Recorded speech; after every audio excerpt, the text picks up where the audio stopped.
virtual hello, everybody. Welcome to Pride is a Riot. This is our fourth week together, which is kind of incredible that we have been playing this already for this long. This is our actual play anthology campaign where we celebrate queer resistance, mutual aid, and radical solidarity. So last time you saw us, we waded through the high school horror, the toxic social hierarchies, and the intense emotional PvP of Monster Hearts 2. We stole the principal's convertible, survived a high-speed joyride, and smashed the pristine crown of Chad and Heather's social order right into that beachy sand. But today, our table's collective souls are moving on to another game. We are shedding the skin of modern high schools and stepping back into 1993. But this is not the 1993 of your history books. Tonight, we play Extreme Meatpunks Forever. In this world, the earth you're standing on is a decaying chunk of flesh from a dying god, hurtling through the cold, empty void of space. So, light shit. A terrified, lonely monster separated from itself for the rest of eternity. All of the technology here is made of meat, muscle, and bone, harvested from that dead god. The tech includes meat mechs, towering, house-sized robots built of harvested bone, formaldehyde-treated muscle, and pulsing nerves, synchronized directly into your own spine. You have these mechs, which is just as well, because Meat World is full of monsters, old gods, and so many fucking Nazis. But before we meet our mechs, I want to go around the table, introduce ourselves, and meet our roster. So my interest here is in name pronouns, character name, character pronouns, the playbook that you're playing. And you don't have to do a full intro. You'll do that in the spotlights. But tell us a little bit about what they can do. Because here at Streaming Rainbow, when we do these games to celebrate Pride, and happy Pride, everybody, we are doing it in part so that people learn how to play more games, are encouraged to pick up more games themselves. Maybe pick up the one that we're playing. Maybe pick up something else that they've just wanted to and that they're inspired to do when they see us do it. Why would this inspire you to pick up a new game, you might ask? It's not just because it's a game you may have never heard of that we're playing in front of you. It's because we're all playing it for the first time right now. Not a single one of us, including yours truly over here who's emceeing it, have ever played Extreme Meatpunks Forever in our whole lives. So you might see us not know what a rule does or a stat does. You might see us decide to go check on something. We're allowing that to occur here because we're people and you're people. And we want you to know it's okay that you're people and that you don't know everything. And you don't have to wait to know everything to pick up a game, because you know it's a great way to learn how to play a game? It's by picking it up and playing it.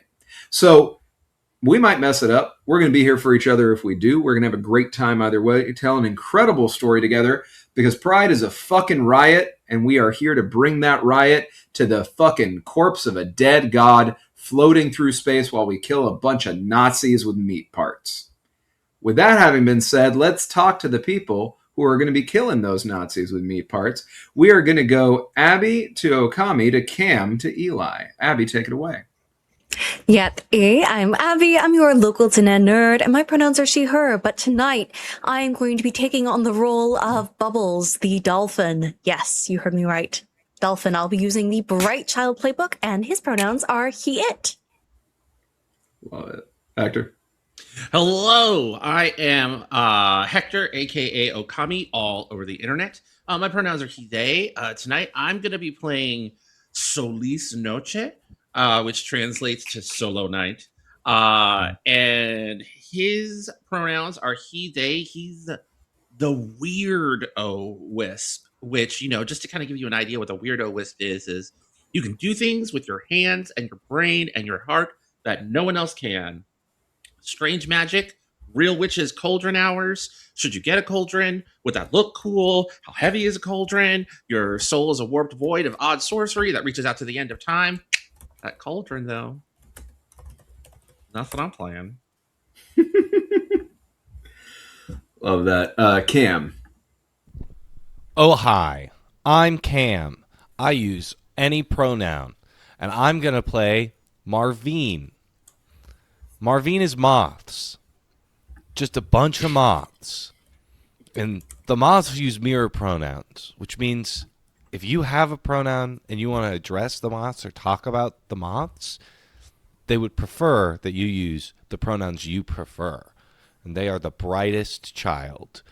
Love the bright, fear the bright, behold the bright, watch the bright, protect the bright, love the bright, know the bright, guide the bright, help the bright, love the bright, judge the bright, bright, bright, brighter bright, brighter bright, pretty bright, pretty bright, bright, bright, bright, pretty bright. That's a quote from the text.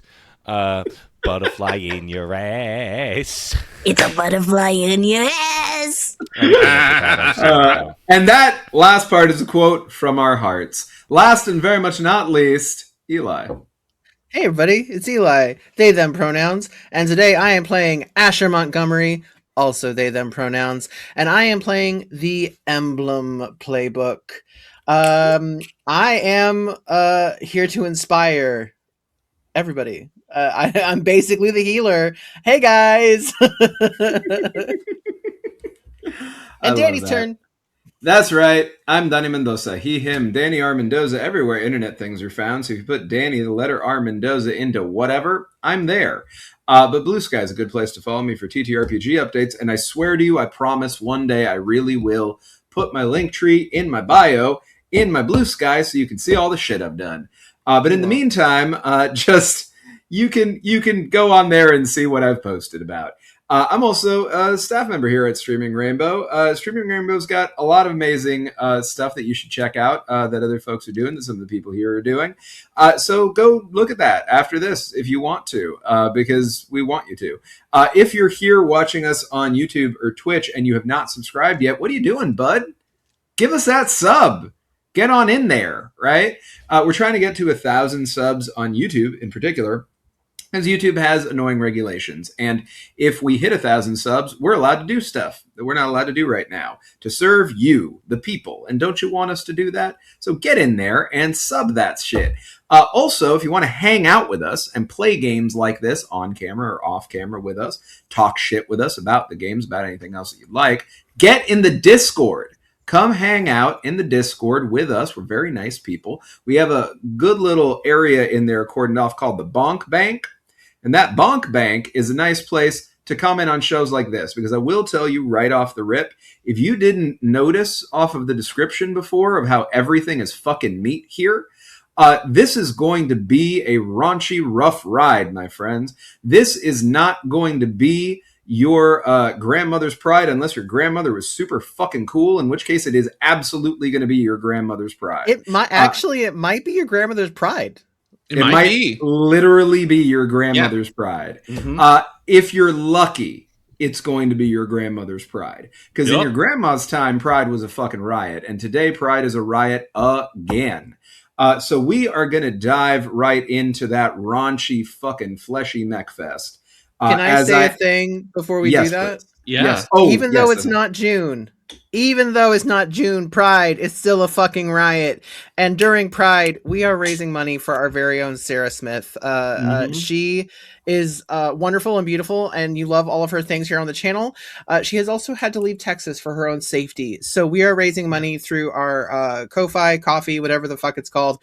Any donations are going straight directly to her to help her reimburse moving costs and just loss of income while she was moving. So you can't do anything to like get rewards, but you're helping like truly the best human on this planet. Please just donate. Help a trans person if you can. out. If you can. If you can. And if you can't, boost it to other people, because we want to make sure that Sarah can live as Sarah, as the wonderful person that she is. So yeah, that was my only bit. Now we can be insane.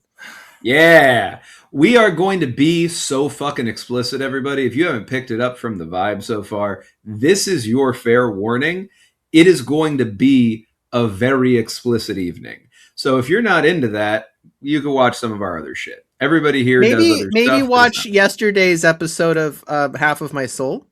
Yeah, that's a perfect way to do it, because we are also still celebrating Pride with another group that is also doing a 5-system mix called Half of My Soul, that is sweet and moving and heartfelt and big-hearted and not all about flesh and fucking. But here in this house, we're going to be about flesh and fucking a lot. So if you want to, and some heart, there's heart in there. Also, we feel things. We're people. We're not just fucking sex objects, but we are sexy.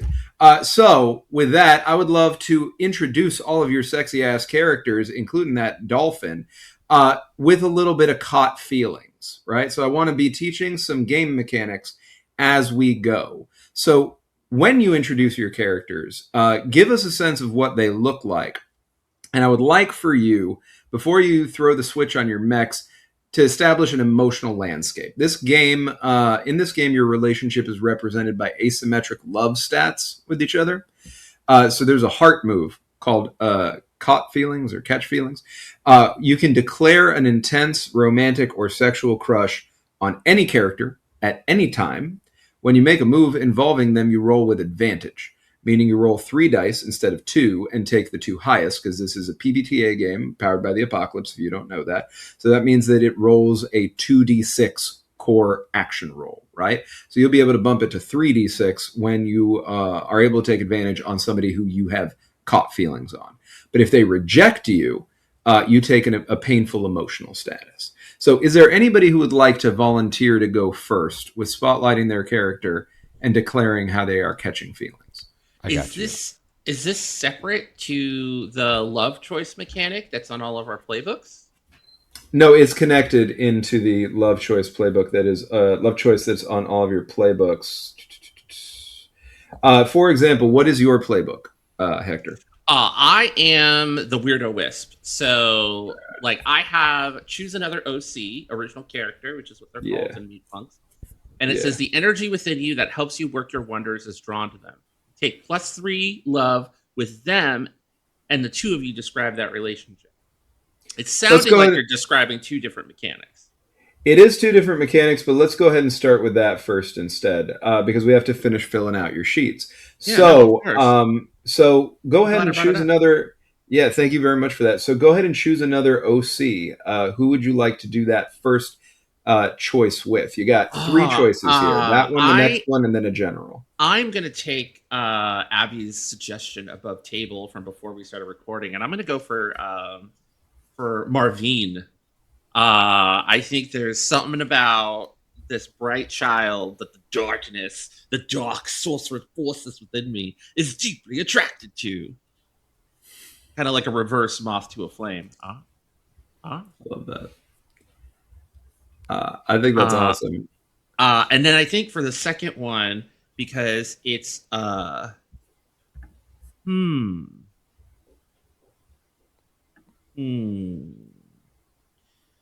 think for the other one, Eli, what do you think about I take the -2 with your character because the devil is the devil captain is trying to double dip with both of us. Yeah, like maybe the darkness inside of me is jealous that which will come up later when we mention our mechs. This will all make sense. This will all make Captain Kit Carnelian. You will be introduced to Captain Kit Carnelian later. Captain Kit Carnelian's trying to double dip with us. So I'm gonna go for that. Asher. It's not personal. It's just the darkness in me. And then I'm gonna have a +1 love with Bubbles. Because time will tell. Who knows where that relationship is gonna go? I love that. I also allowed everybody here to take an improvement because Happy Pride. Which improvement did you take for your weird? I maxed out my chill to +3. Nice. Like I want to be like the chillest goth ever.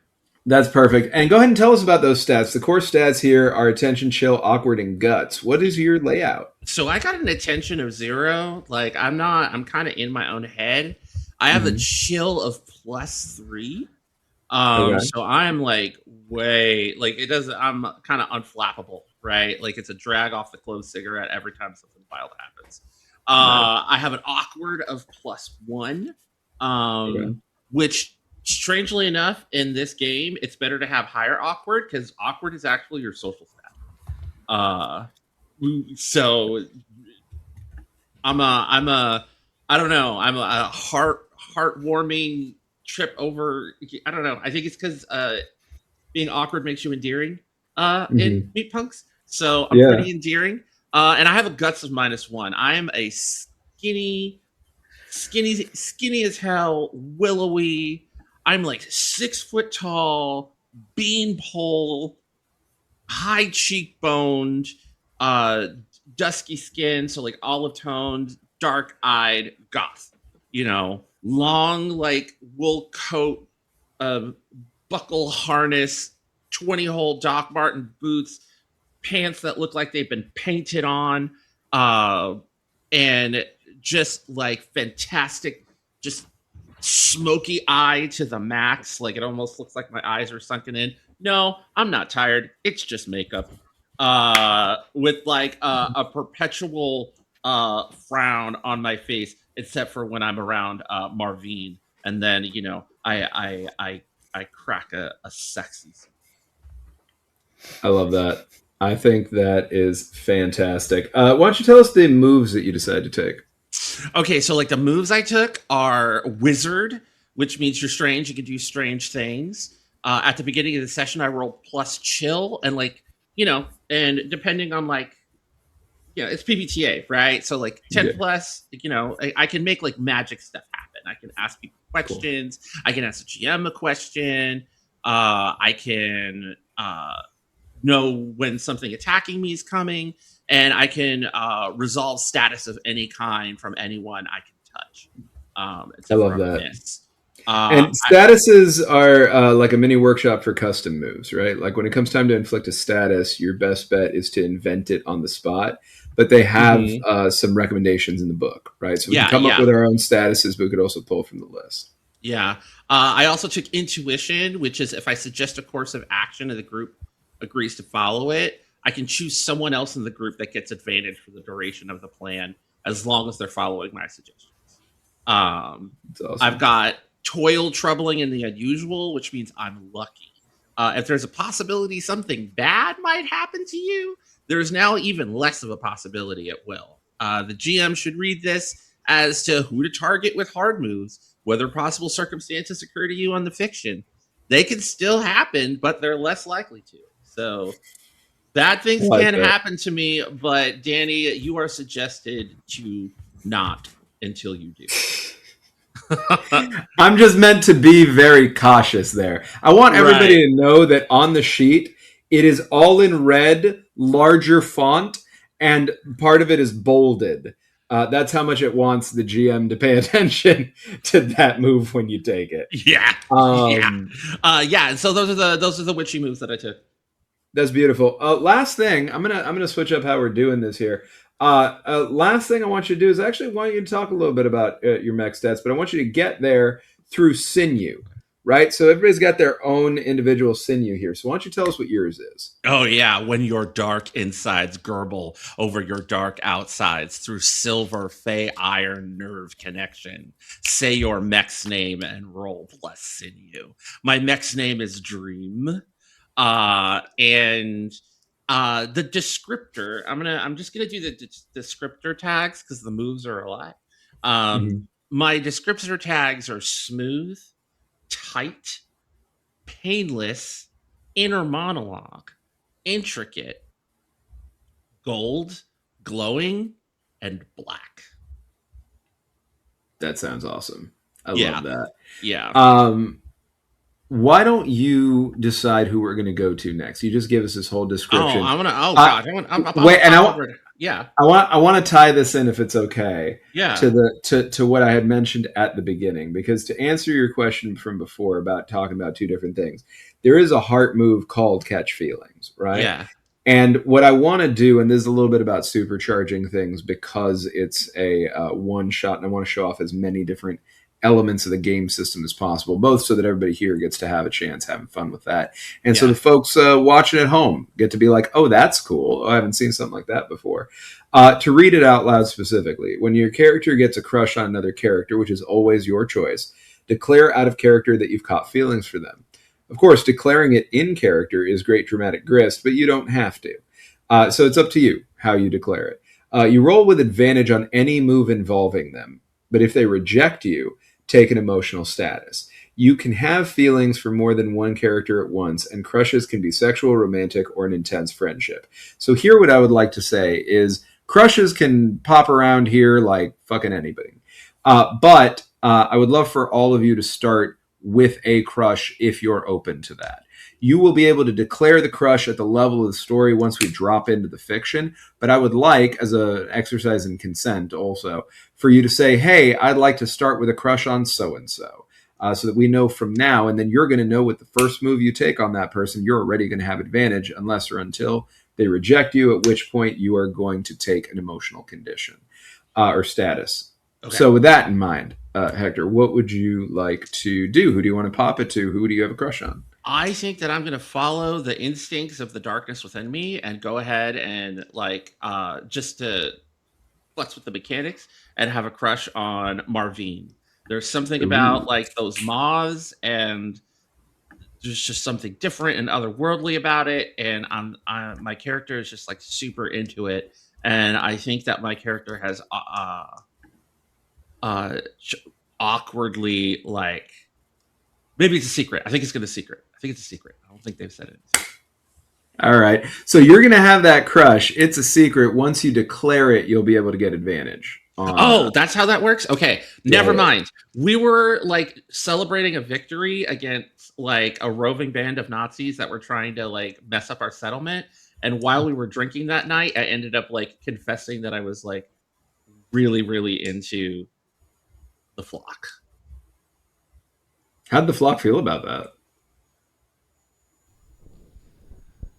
We appreciate your interest in us physically, but we are in a committed relationship with each other. But I won't reject you. You can watch in the corner. Good boy. Bzzz. I will interject that because this is on Streaming Rainbow, it is a chair on the side of a pool for a lifeguard. It's a lifeguard chair made of meat. Oh my God. It's a meaty lifeguard chair in the corner from which you can watch the flock fuck itself. Yeah. Also, it's not a flock. Blood. It's an eclipse or a whisper. It's an eclipse? It's an eclipse or a whisper. You watch this eclipse turn into a full fucking moon. All right, so I guess I'm going to allow, because Happy Pride, that not being a rejection, even though it's kind of a rejection. Let me ask, Hector, how does your character feel about being cucked? I mean, they have a really fun time watching. All right, hey, that sounds great. So then that is not a rejection, so you are going to be able to take advantage. My best friends are my cocks. Marveen, why don't you introduce yourself to us? What is your playbook? Hello, faithful mortals. I am Marveen, the bright child. We are moths. Moths of many colors, moths of different creeds. We stand 12 foot 3 inches tall on a good day, but we can compress ourselves up your ass. You're like rats. Right. What is the improvement that you took? Of course, the improvement I took was an increase to my guts. So they used to be +2, but now they're +3, so I can move around in your guts.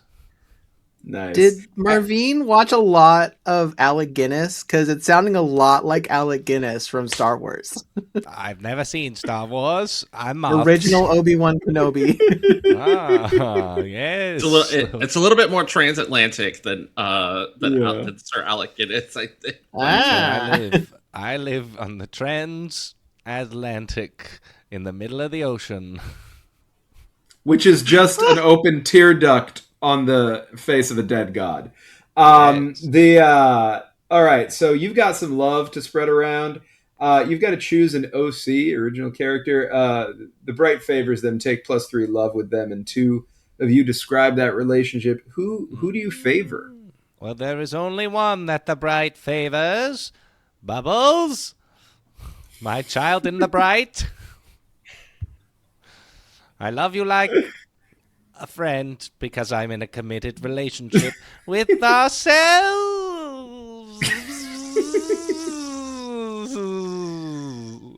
Bubbles, how you feel about that? Cannot confirm shared feelings regarding Marveen's expressions of consensual fun. Will not engage. Will study further. That sounds like a good call. Now you got to choose another OC, Marveen. The bright does not favor them. You take a -2 with them, and the two of you describe that relationship. Of course, there is only one the bright does not favor.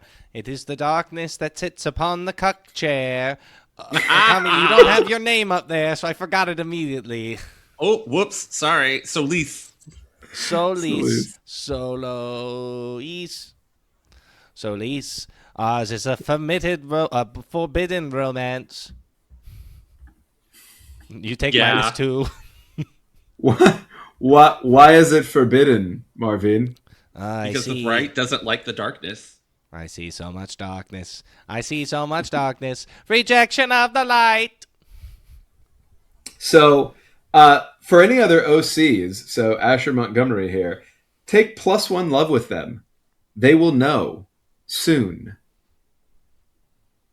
What will they know soon? They will know the light. They will know the love. They will know butterflies in their ass. So speaking of butterflies in their ass, let's talk about your stats. Attention, chill, awkward, and guts. What's the layout we got here? Okay, so very easy. It's a ladder that scales downwards. As they are moths, their attention is at -1. Their chill is at 0. Their awkward is +1 because some of them be purty, and their guts are a +3 because god damn it, there's so many of them. You kill one, there's another one that pops up. Love it. What about the moves? What are the 2 moves you took? The 2 moves I took were Sensory Transformation. Once per session, while linked with my mech, I can swap my non-mech pilot stats, which was essentially just all of the moths swarming around and changing positions. So some of them are better than others at other things. And then that is fantastic. My other That's one is a very cool move. Yeah. Yes, I immediately took it. And then I also took Bright Fruit. I can destroy something and create 2 temporary bright blessed versions of them. I imagine this as the moths swarming onto something, breaking it in half, and recreating it with their moth silk. I do need to spotlight here the kind way that the GM is taken care of by the authors of this game. The description says, items destroyed this way are gone forever. You can't destroy an item duplicated this way to create things forever, cheater. Yeah, well, the 2 versions don't come for me. created are about 50 to 75% as good. So food is filling, but not quite, not as tasty, not as nutritious, but more plentiful. Items have a higher risk of breaking or jamming, but will probably work. So it's a good trade-off there. Yes. What about that sinew? Where that sinew at? What my sinew do, as you say? Yeah. When my consciousness merges with that of my mech, say my mech's name and roll plus sinew. On a +10, I can name an NPC and have the bright shine on them. On a 7 through 9, I can name an NPC and have the bright shine on them, but it also will shine on me. And then there's a bunch of things that the bright shines on, and the GM gets to pick from that list. Yeah. And the great thing, as with all PBTA games, in case you don't know this, is if you roll a 6 or lower, that's me. That's my time to shine. That's the MC shining on you. I will. So never you know, you can't make me. Just... I have a +3 sinew. What about them mech stats? How are you feeling about your mech overall? I feel great about my mech. My corpus is a +1. My sinew is a +3. My nerve is also a +1, but my viscera is a -1. It's because I'm a bunch of moths. I was saying, it makes sense. You're a bunch of mobs. All right. Now, who does Marveen, who is canonically in a committed relationship with themselves, Yes. nevertheless have a crush on? It can't be myself, can it? God Mm. damn it. You got to popcorn it to somebody else. So No, yeah. never! I am forever and always Extreme Meatpunks Forever! I think because they have a crush on them, that the Marveen has a crush on Solis. But it is a right. special type of crush. It is an evangelizing crush. For one day, I will remove the darkness from you, and you can shine bright with the light. All right, I'll take We that. can fix them. I can fix them. Oh, don't I love a dark boy? that is always going to work out well. It has never worked out poorly. I'm going to say, though, that we are popcorning it over to our dear Bubbles here, because you did put +3 on Bubbles with that love earlier. Yes. So, Bubbles, why don't you take us on a tour, starting with, what is your playbook again? Also, the bright child. Ooh, lovely. So, what's that improvement you took for the Bright Child? I, being the delicate little aquatic creature that I am on your heathenous surface, I chose to get my guts up from a -1 to a 0. So I'm neutrally guts. That's not bad. You're commoner stat guts, you know? You're just average. Guts. Average guts. Which, to be fair, for a dolphin on the surface, that's better than average. Oh, that is incredibly impressive. I don't know how that dolphin is alive right now, but we're going to find out. You got to favor one other OC with a +3 love and talk about that relationship. So who are you going to pick?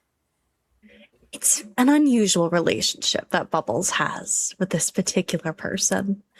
When they look at them, it's a crush, but not a crush of love. It's a crush of hate. Every time Bubbles looks at Marveen, they just feel hate, hate, hate. How let me tell you how much I've come to hate you since I've begun to live. There are 387.44 million miles of nerves in wafer-thin layers that fill my body. If the word hate was engraved on each nanogram of those hundreds of millions of miles, it would not equal 1/billionth of the hate I feel for surface creatures at this instant. For you, hate, hate. That is amazing. I'm going to just give you advantage on whatever the fuck you want off of that description, because that was lovely. So happy Pride, you can fully just take advantage on the first roll that you wouldn't normally have it on. You got to pick somebody to give a -2 to now that does not, somebody you do not favor. Why don't you let us know who that is and describe that relationship? Bubbles may dislike their fellow evangelizer, but it's more of a neutral feeling towards Asher Montgomery. It's a dislike. They're a human. They don't know better. They're just a stupid simian who has no idea how they evolved this far, and now they've ruined the planet. So really, what is worse than hate than neutrality? That's true. How's that feel to Asher?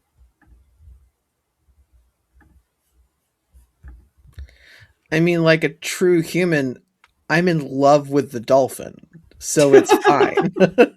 It's okay if it's not reciprocated. Yeah. That's not the point.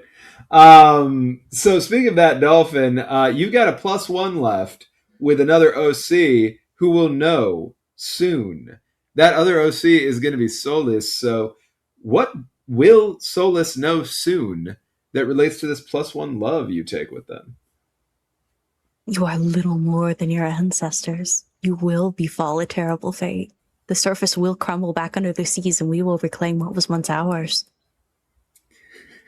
Whoa. I love that. All right, so them stats, you already let us know what those were. What about the moves you took? Oh boy, so the moves took. So Cam and I both took sensory transformation, but the other move I took from the Bright Child's playbook is where the sun used to be. If you have the time and solitude to stare at the sky, you can pull information out from what lies beyond it.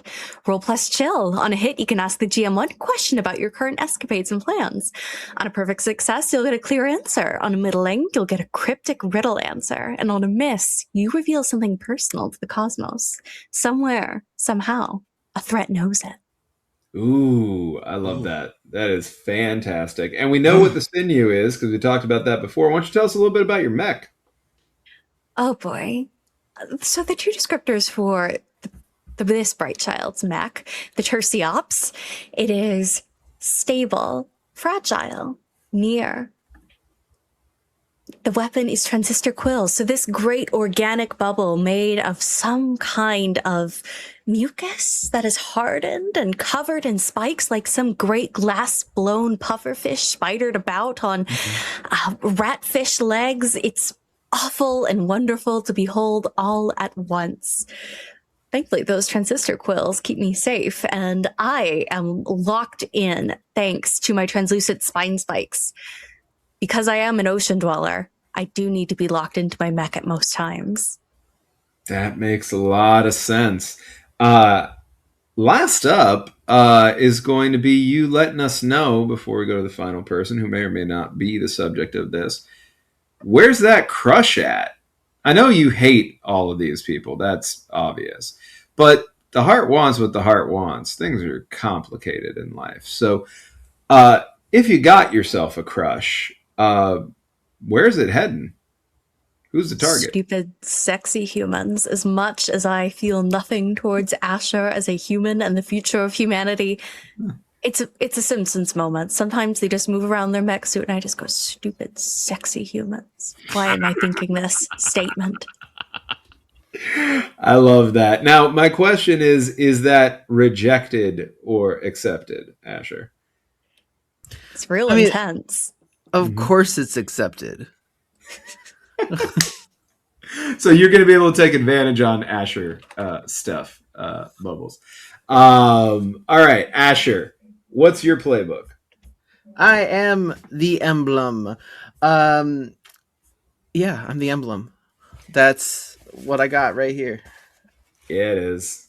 So if you ever gone deep in the closet trying to find that one thing, that one little bauble you've been looking for all weekend, but it's lost in a sea of clutter, then you know what it's like to need direction, guidance, a place, a purpose. Imagine, instead, a closet with no doors, everything in its proper place with bright signs and big lights saying, this is it. Here's what's here. Just imagine how powerful you'd be. An emblem. So, as our resident freak flag flying, what is the improvement you took? I took a plus to attention because I was at 0, so I now have a 1 of attention. Very good. That love is a little bit different on yours. It says choose another OC. Maybe they're the same as you, or maybe you see promise in them for something deep inside. Either way, take +3 love with them, and the two of you describe that relationship. As mentioned, I love the dolphin. Welcome to the 90s. I'm Jonathan Brandis in Sequest. I've got the hair and everything. Yeah, Hector gets it. I do. So for the babies, Sequest was like Stargate, but in the ocean. And Jonathan Brandis was like the Will Wheaton of this little submarine who had a very good relationship with a dolphin who spoke. So that's me and Bubbles. I love Bubbles, and I find ways to get Bubbles food and snacks. Like, I will take care of you. I love that. Tunica, I'm using the flesh and blood of my ancestors. How disgusting. It's so strangely alluring. So good. Go ahead and take a +3 love on Bubbles. As you consider another OC. See, with this one, you don't see promise in them at all. Take -2 love with them, and the two of you describe that relationship. Moths freak me out. Oh. And they're so dumb. They fly at the light and they die. The light rebirths us. The light. Come No, they join don't. Us. Come join us. Come just join have dead us, sea boy. moths. Come on. Swim in the sky. No, go away. Like running. Let me swim in your ass. No. Get out of here. -2 love on them, please. Go ahead and take -2 Yes. love. And for any other OCs, which is going to be Solis here, take +1 love with them. Here's hoping they can find their own way. Yeah. All right. Human. Hi, human. You got a couple of... Well, let's do your stats first. What's the full stat array you got going on here? So I have a +1 to attention, a -1 to chill, a +2 to awkward, and a +1 to guts. That's going to be fun for us. What about them moves? What do you got? So every emblem has to take queer standard. So I have my standard. You carry some sort of emblem that represents a part of who you are that matters. Maybe it's a flag or a shield or face paint or a bracelet or anything, so long as it's a physical representation that could sustain damage in some way when things get rough. So I can use this to inspire someone. I can use it to resolve a mental status. I can learn something. This emblem does a lot of good things. And then the other one that I took was 4 miles. So you and your emblem have a reputation. When you run into someone important, your call, roll plus awkward on 10 or more. They know you. Say what you want out of them, and the GM will give you some version of that. So that's I have perfect. a rep. Beautiful. Go ahead and tell us about your sinew. When your presence is felt in the scene by way of your true form's aura, dousing the place in psychic kerosene. Say your mech's name and roll sinew. With a +10, say what you express here and now within context of the situation. Start the fight with brawl +2. Say what you express here and now and aspect of yourself looking for its place in the world. Start a fight with a brawl +1. So I'm loud, and I'm here to punch things. Loud and proud, ready to punch shit. Where that mech at? What is your mech stat? Ironically, the corpus is a -1. But my sinew is +2, my nerve is +2, and my viscera is +2. Okay, that's not bad. That's going to be very, very interesting. And that is our cast of characters, everybody, as we dive on. I have in. a crush. Do I get to have a crush? Oh, shit, you do have a crush. My bad. What's the crush? I have a devil crush on Solis. Oh, that's very good. But talk that out a little bit. I think Solis is into it because Marveen is a bunch of moths and really wants human connection. So you want to sit in the cuck chair and hold hands while you watch moths? Like, I won't watch because it's freaky, but like, turn around, I see. Bright eyes? Yes, but I think I would rather get naked and have a good time wrapped in your standard.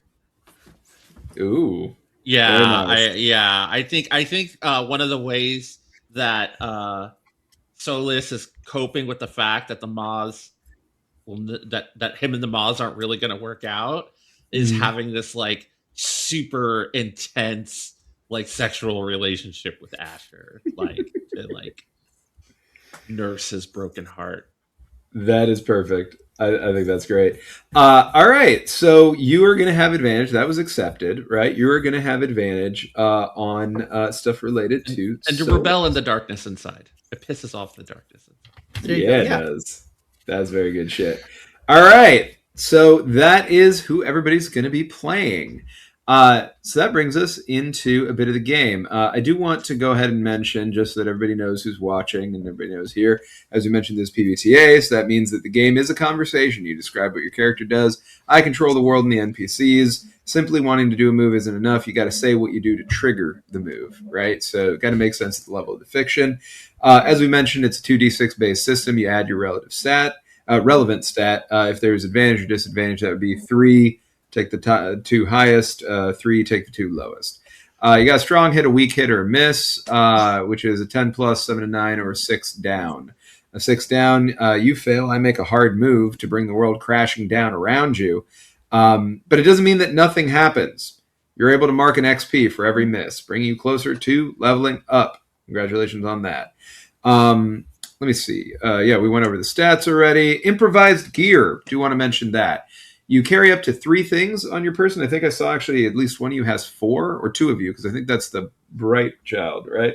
Might have 4 things you can carry around. You don't track a massive inventory. When you need an item, you invent it in that exact moment, cross off a gear slot, and describe how that helps you. So this is that kind of PBTA. There are no GM rolls. I don't have any dice out in front of me because I never roll dice in this game, ever. I just say what happens, pace the action, and throw gross bizarrities your way. So that is how that goes. We are going to drop right into things. The nerve spikes slide home. The quickened flesh of your machines breathes in rhythm with your lungs. Our convoy of stolen vintage steel and twin gold Lamborghinis from the last game are now replaced by much grosser things made of bone and sinew and blood and muscle. Maybe even a little bit of viscera. Maybe that's where your viscera went, Marveen. We're tearing across the Bloodfuck Glacier in the mountain pass of Rosarks. The landscape is a surrealist acid trip postcard painted in deep bruising purples and electric neon pinks. Wind is howling. You're hearing the static dial-up sound screaming in your ears, and up ahead, nestled inside the massive ribcage of a long-dead Leviathan, is Club Ducky. The underground warehouse rave where DJ Dora Cod Killer is broadcasting anti-fascist dial-up grunge to the whole community. Black oily smoke is rising into the neon purple sky. There is a corporate fash gang coming right at you. The Brad Ultra Brad Experience. And they're attacking. They want to pave over this sanctuary. Go ahead. I would like to use one of my inventory items, if that's okay. Yeah. Okay, so from the Moths, a gigantic rocket launcher appears, and I shoot it at the Brads. All right. Let's figure out how we're going to resolve this. What is the stat that you are associating with shooting this out at the Brads? Oh, you know. That's obviously guts. Explain how it's obviously guts. Sell me on it. Well, because when it explodes, their guts go fucking everywhere, motherfucker. All right. This is the first roll of the game. I will accept guts. I know it's your +3. Congratulations. Go ahead and roll me 2d6 +3, and let's see how you do shooting this at these people. We'll figure out what it is, but go ahead and roll 2d6 +3. It's a 13. Oh, it should be either get shit done or fuck around and find out. Okay, let's talk about the ups and downs of both options. Get shit done. When you do something dangerous or dicey, roll +chill. It would have to be +chill, actually. Okay. On a hit, you do it. No? It's a 10. Yeah. So 12 plus, you do it and look rad in the process. Pick someone present. If they're an NPC, they're impressed, scared, or in awe. Your choice. If they're an OC, they can choose to catch feelings about you and mark XP. 7 and 9, the GM introduces a complication or hard choice.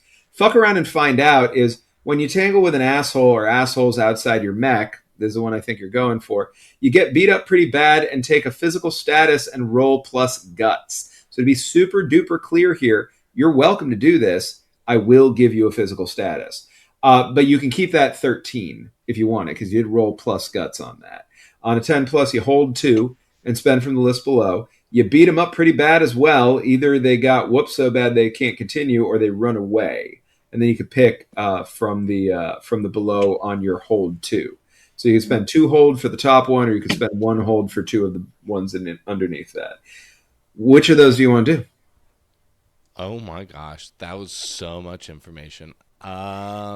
Page 7. Thanks. It's on page 7. I got you saying that. Yeah. It is a full page. I would like to make it very clear. Fuck around and find out. The move is the entirety of page 7. Yes. So while you're reading that, I will let our audience know the flavor text at the bottom. Only in rare situations can you avoid a blow. This move is for person-to-person battles. No meat necks, just fucking brawling and a motherfucker/motherfuckers.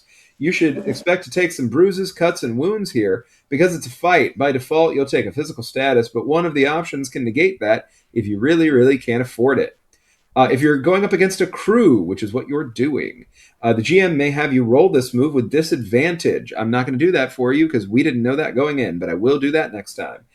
You can also make this move if you're fighting alongside your own crew, in which case you roll with advantage. You won't make this move if they're fighting for you, but you're away. The GM will just tell you what went down. So I'm going to let you do this even though it's a ranged attack because you're not in your mech. You're just pulling out an item and fucking shooting them. Yes. I'm also not going to do yes. fuck around and find out. I'm going to do get shit done. This 12-foot tall amalgamation of moths you see and they form a humanoid shape. And there are two like vacant holes that like look like eyes. And using my second inventory item, I pull out a giant pair of sunglasses, put those on, and then shoot the rocket launcher at them. Woo! I love that you've used 2 of your inventory items already. That's not going to come back to haunt you at all. So you rolled a 10. Yeah. And that's total including your plus chill, right? That's a total including my plus chill, correct. Okay, so you do not get a 10, you do not get a 12 plus, so you do not look rad in the process, and you don't get the benefits from that. But you do have a 10 up. So you are able to do the thing you were trying to do with no problems. On a 10 to 11, the result here means things go great, but not spectacular, like they would with a 12 plus. But still, you get it done with 0 hitches. So congrats on that. You fully do that.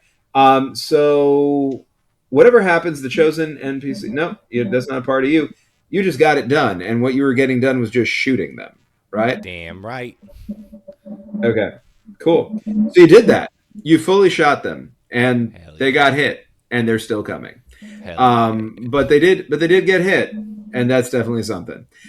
So they want to pave over this sanctuary. They want to slaughter the ravers, and they want to build a sterile strip mall out of your bones. And you know that because they've been going around these badlands doing it to everybody that they can do it to you. So with you having taken that first action already, I'm going to take a move and emerging right in your path, in front of where all of you are, between you and the Ultra Brad experience, is a horrific primordial entity, a Menmoth. Because of the temporal distortion of the glacier, this giant winged beast with glowing red eyes is progressing backwards through time. It thrashes wildly, trapped in an entropic feedback loop, remembering the future while screaming that it's a scream that rattles all of the cockpit's sounds, anything around you that can rattle, essentially, your bones even. If you fire on it, you'll find out what happens. If you don't, you'll find out what happens. What would you all like to do? That's my son. You know what? I'm going to go ahead and do the move intuition. And I'm going to suggest a course of action and say, y'all, let's mech up, avoid that, and take care of those Nazi fuckers. As all of a sudden, like black bulbous liquid just starts spilling out of my mouth and pouring all over my body and rippling up as I roll sinew and scream out, "Dream!" and summoning my mech. Love that. What does it look like as your mech responds to the summoning? So like I was saying, like it's like I said, all of that like this dark ichor is coming out of my mouth, right? And then it starts flowing almost like a latex bodysuit. But then it suddenly goes from like this very like kind of sensual like latex bodysuit and starts thickening almost like venom. But Okay. instead of stopping in the venom form, it continues to ripple and get bigger and bigger and bigger and bigger until parts of it start to harden and become like chitinous insect-like armor, like exoskeleton plates with the weird blackness like still roiling under. And then all of a sudden you see like gold start lining all of these like insectoid-like plates. And until finally like there's like a giant like visor, and it's just like a black plated roiling vaguely humanoid like insectoid mech, you know, and like the flesh underneath is all like black and ichorous, but it's like shining with like this. The gold lining is like glowing with like an inner, like with like a light, right? Because just to kind of go back to my mech stats, it's smooth and tight, right? Like the form is tight, but the armor plates are smooth. There is no scream, right? Because it's painless. And it's also intricate. And then there's like an inner monologue that I want to say not the group hears, but to those watching, there's this inner monologue that's like, "You've got this, you've got this," as inside of it, like there's this like almost like a God, what do they call the aliens in Alien? The necromorphs? Like this Xenomorphs. with this weird xenomorph-esque like external spine like stabs into the back of my character's neck and like morphs and like, you know, connects with it. This weird like silvery like tendons like just sort of going around my character's neck and brain and shooting them in there inside of it. The gold is glowing. That's what it is. Because I have gold and glowing, intricate, and of course black, because like it's just the whole thing is black and just appears. And I'm going to go ahead and roll my viscera check. And then I would immediately like to cede the spotlight to another player to see if they follow my move. Above table, if y'all listen to me, you will get advantage on your rolls towards listening to what I said. Like my words resonate with prophecy. So it's not that I'm like taking away your autonomy with my intuition. It just makes it so that if you listen to what I say, your rolls are higher. Does that make sense? Like you can still do what you want to do. Love okay. So I have +3 sinew. 5, 6, yes. 7, 8. Okay. So what does the text say on the move for when you roll On a 7 and on a 7 to 9, you can create a hallucination on the battlefield, but anyone who really focuses on it or interacts with it will cause it to vanish. So this hallucination that I create is duplicate, duplicate, duplicate, duplicate, duplicate. So it looks like there's a whole army of these things that are rushing towards the gang and the creature, like to try, like maybe to scare back the moth. So like half of the duplicates go towards the Nazis and the other half go towards the moth creature. Okay, I love that. I'll accept that as one thing. I will say because it is one thing, if one side gets dispelled, they all get dispelled. Of course, absolutely. Yeah. This is a gamble, right? Like you know, he wants to scare both sides. At least scare the creature long enough so that we can actually like fight these fascist fuckers. Yeah, that absolutely makes sense. All right, you are going ahead and doing that. You got Nazis looking down the barrel of these terrifying hallucinations. You have this terrifying men moth with its localized time distortion caught in a temporal feedback loop of absolute nightmare fuel. Also being faced down by half of them as well. And I'm going to let you all each decide to do something. Two of you have done something. The other two, what do you want to do? Dolphin. Bubbles, would you like to go? There's a moment in this bar. Imagine it's those old 70s cartoons where you have like a fish sitting in and out of the bowl. That's what Bubbles is doing, is they enjoy a dirty Shirley. They look at you, the straw, paper, of course, they'd never use plastic, falls from their snout, and they look at you, and the radio that is made of some weird sinew kind of crackles to life. You just hear, Always excited for combat statement. Especially with you. Excitement.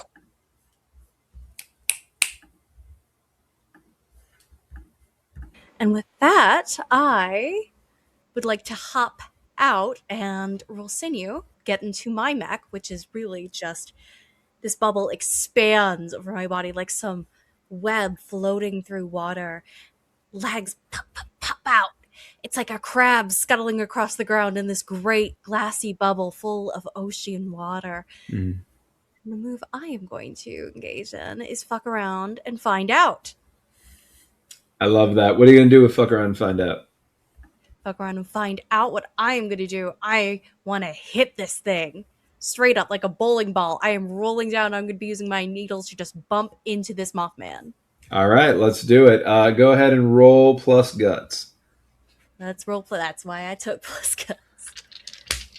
Are you in your mech? Yes. So you can do smash, yeah, which replaces fuck around and find out. Let's do smash then. Yeah. It's plus corpus though. Plus corpus. I've got corpus though, Great, so great, that great. works. Right. That's the fun thing about the system. You're basically playing Did you roll Yeah. your sinew first? Yes. Oh. I rolled my sinew. I rolled a 10. Awesome. Yeah. Let's see. Sorry, just trickle checking what my corpus is. Yep, it's a +1. Rolling for corpus. That's not great. That's a 6. Well, you did get advantage earlier for that description. Right. Let's try again. Yeah. Okay, that's a lot better. That's a 9. Okay, so what does it say on the move for a 7 and 9? Right, for a 7 and a 9, when I am using my weapon transistor quills, any big physical hits on you at a near range will also hurt the attacker. The GM will also tell you how they're disadvantaged. Because I'm using them, though, some are going to snap off because I am attacking with it. Okay, so some are going to hurt you as well. So just like with Marveen earlier, who still does need to take a physical status, you're going to take a physical status as well. But at the 7 and 9, that's the complication. What are you actually achieving? Why, Marveen, did you negate it somehow? Oh, because you didn't do it. Never mind. We were going to do it and you didn't do it. I got you. Yeah. So this is going to be the first one of that. But what do you achieve with the 7 and 9? What I achieve is a minor effect, minor damage, but also my hull will take damage. Cool. Copy that. So do you have the ability to choose the minor effect? Like, is there a pick list? Is there guidance in there on the move? Let me see. Because there's so many pages for moves. Page 61 is smash. Yeah. Thank you. So you And get on the 7 to 9, you hold 2. You can spend your hold to kill something weaker than a mech, set up an opportunity for one of your gang members who rolls with advantage on their next move, land a hit on an enemy about your size like a mech, don't get hit, so you can like dodge, or smash something inanimate smash something inanimate the fuck up. I don't like that sentence. No, it could be more clearly articulated, but I think we get the point of it. I'm going to make an advantage for whoever rolls next, although I will specifically throw it to Asher if he wants to hit that next move. Asher's next up. Yeah, so it's perfect. Yeah. So in this bowling ball glass move of horrifying, you just hear like the speaker crackle out as this dolphin just tumbling tail over beak over beak. Go on, Simeon. Engage in what your species is best known for. Acts of violence. That is a perfect way to grant them advantage. And Asher, what are you going to do, Asher? You have nightmare fuel stuck in a temporal loop to this side, and you've got the return of the Fash Brad coming down like fucking dorky Mad Max on the other side. What do you want to do? You all feel a like sonic boom of just trans energy. Oh, phew, the aura goes out, and I go, baby to me, because my mech's name is Baby. I'm gonna roll. That's awesome. Let's see what I got. Okay. What's my sinew? Oh, my sinew is +2. That's a 12. Oh shit! So I with a 10 or plus 10 plus, say what you express here, and now within context of the situation, start the fight with a brawl +2. So like my mech builds me up and like lifts me up in the air. It's a little bit like an organic Samus suit from Metroid. Like the big bulky arms, and I'm not a tall I am stout and like a brick shit house is what people call it, and Nice. I'm here to fuck things up. But the skin of my mech suit is painful looking and red, and then it has tight marks, tight parts where it's scabbed, where it's scar tissue. But it also has this radiating warmth coming from it, which is this aura of just like fierce protectiveness, and my standard sticks out of the top of it, like just like ready to go, like I'm on the fucking barricade in Les Mis. Let's go. And here we go. And I yell out, "Not today, fucking Brad! Get the fuck out of here!" And I'm going to also smash. Nice. So, or wait, what can I do? Do I want to? No, I get advantage, right? And yes, because what does the brawl do? Can I? Is this count as brawl? I can't find the brawl. You can jump up over to brawl. There's a brawl section of moves for brawling. Let me find the page for it. Oh, yeah, they're beneath the pain moves and the statuses and the physical statuses and the heart moves. I think I want to brawl, actually. All right. Yeah, you can do that. I think that to brawl, you have to be up close, if I'm not mistaken. Like, I think you got to get up I run. I sprint at them with the flag flying. Okay. Copy that. Here we go. Go ahead and do it. What do you got to do for brawl? That's what I'm trying to find. Where You still have it in front of you? Let me go. Let me move my million copies of this game. Hey, moves. Take a moment. Statuses. Yeah. Hey, Extreme Meatpunks. I have notes. Yeah. It could be a little easier to find stuff. I will say that. Brawl. That's weird. Brawl. I could swear I just saw it. Oh, okay. I thought fuck around and find out and Smash were the two fighting moves. They are the two fighting moves that I'm seeing here, but I could swear I saw brawl somewhere. Like I don't think that Eli is. I'm looking at mech brawls on 58. Might be what we're talking about here, because again, meat moves are fuck around and find out. Mech moves, I know you were saying Smash is there. Mech brawls, yes. Yeah. I'll share brawl for the duration of the fight. Oh, okay. Let's see. Got mech statuses. All share brawl for the duration of the fight. It's an abstract measure of how well the fight's going for you. It must be who has the upper hand, or something more literal like how close you are. Brawl between +3 and -3, and it goes up and down during the fight. Cool. Yeah, next brawl start with 0. Yeah. Y'all with the moves that you've just been making now, though, would be winning. I just want to make sure that I'm tracking how the brawl comes up, but you've been succeeding. Like none of you have actually failed on a roll. There's no reason not. I also have a +2. I just doing this gave me a +2 to brawl. That's perfect. Oh, awesome. Oh, This dude's not having a good time. He got hit by a dolphin, and then he got Holy hit by that moly. dolphin's, like, God, what was When the you name land of a the kid who was hit, friends with Flipper? it says when you land a hit on an enemy mech, the brawls increase by 1 until it hits +3. Every time an enemy mech status or bigger gets a hit on you, it goes down until it hits -3. Getting hit should always be on the cards if one of the GM's go-to moves in a mech brawl. The only way you can defeat mechs or other similarly powered enemies in a mech brawl is a finish them move, which uses the current brawl score as its modifier. Got it. All right. Cool. Okay. So I am going to smash then, which is a corpus. Advantage is just I roll 3d6. It's 3d6 and you take the 2 highest. Yeah. Got it.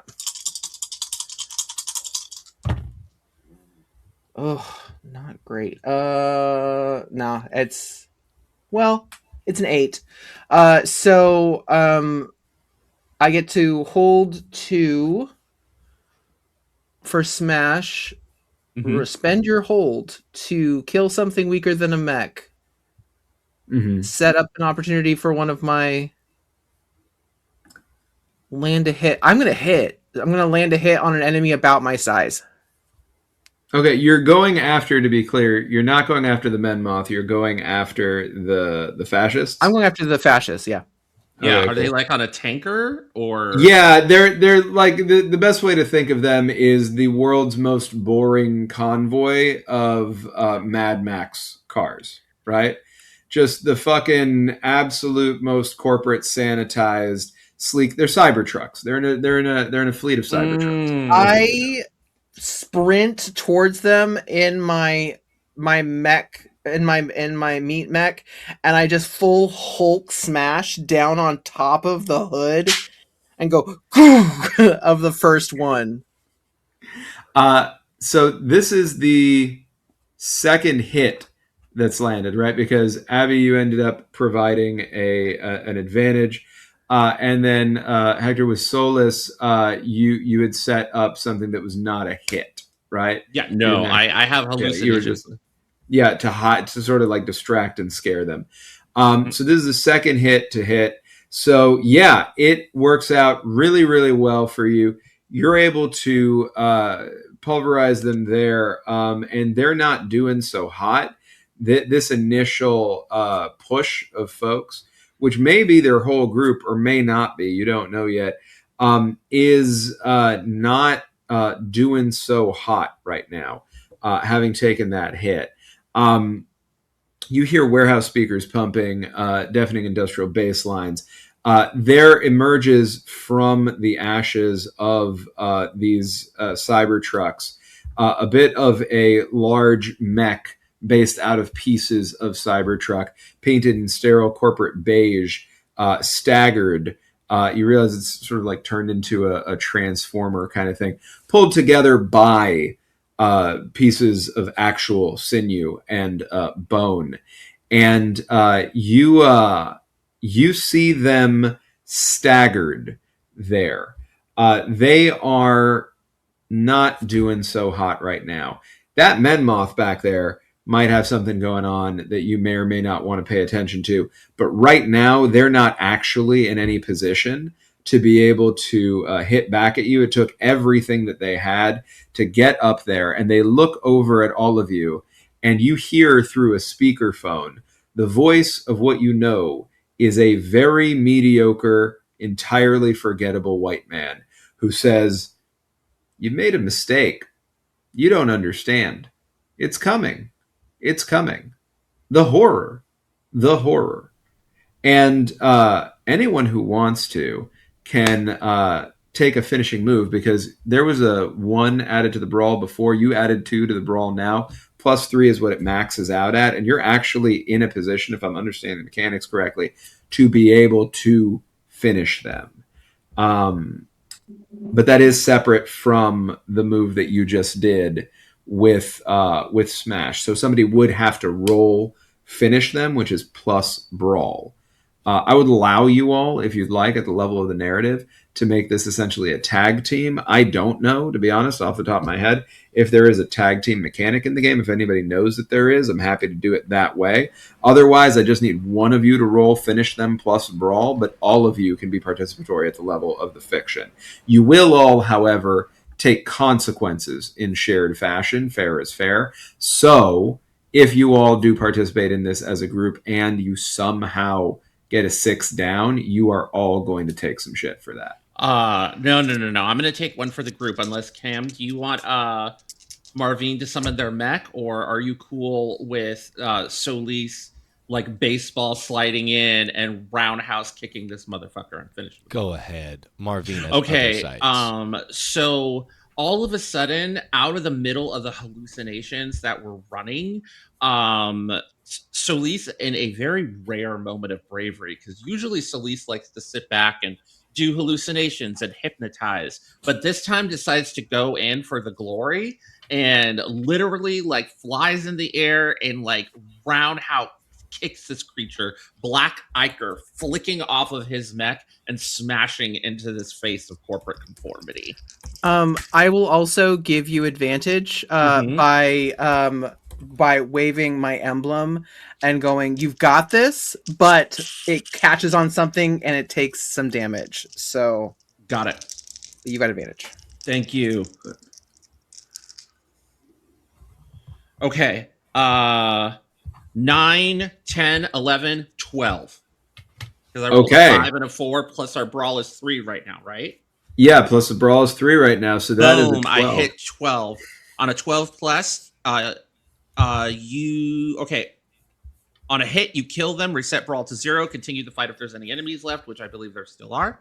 Yes. But on a 12 plus, you also pivot straight into another attack and land a hit on another enemy. I love that. Yeah, you absolutely are able to do that. Are you going to do it? Meaning that you have the capacity to do it. Are you going to go after that Men Moth?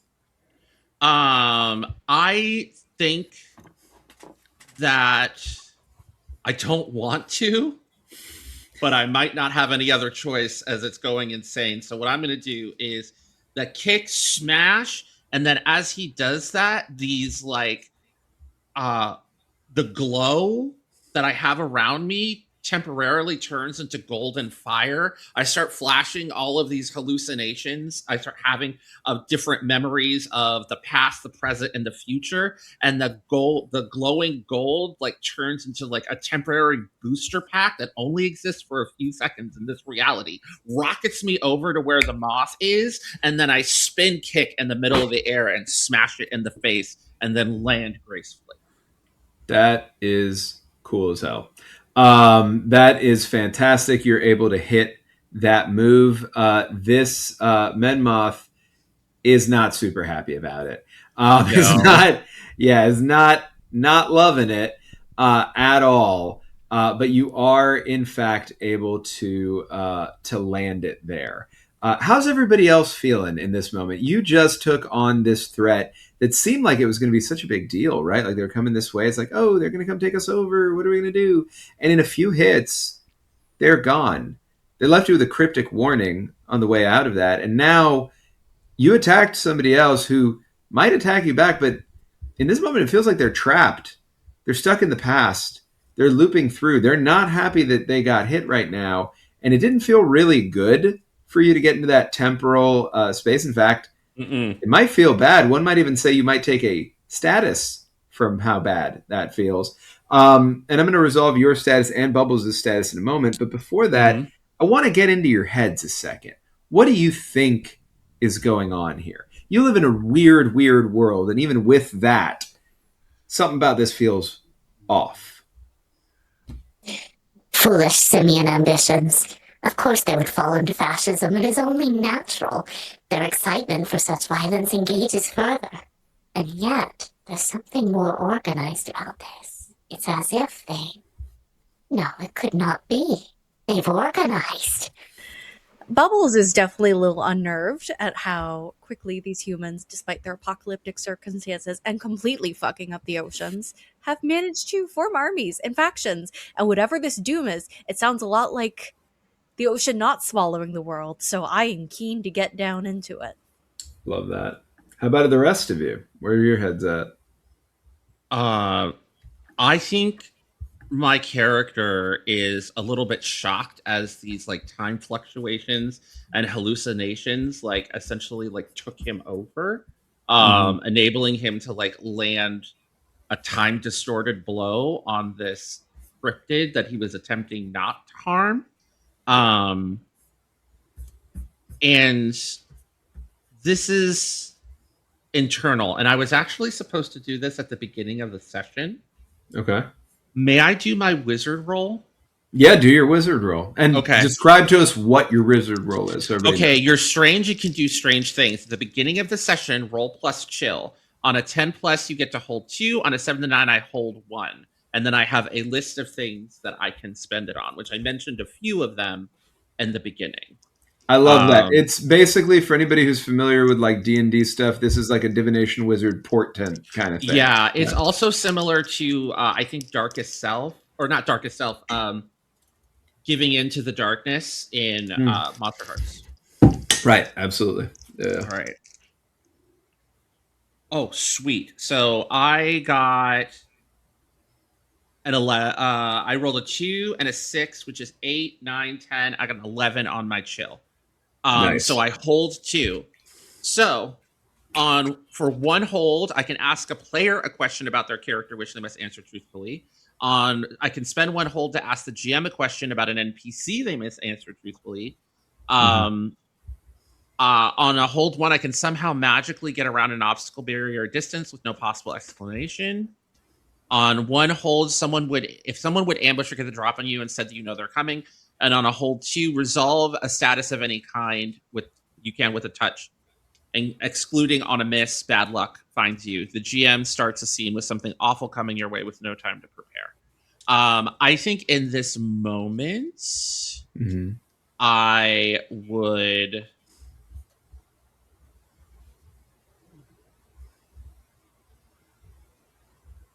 As I'm looking like within myself, I'm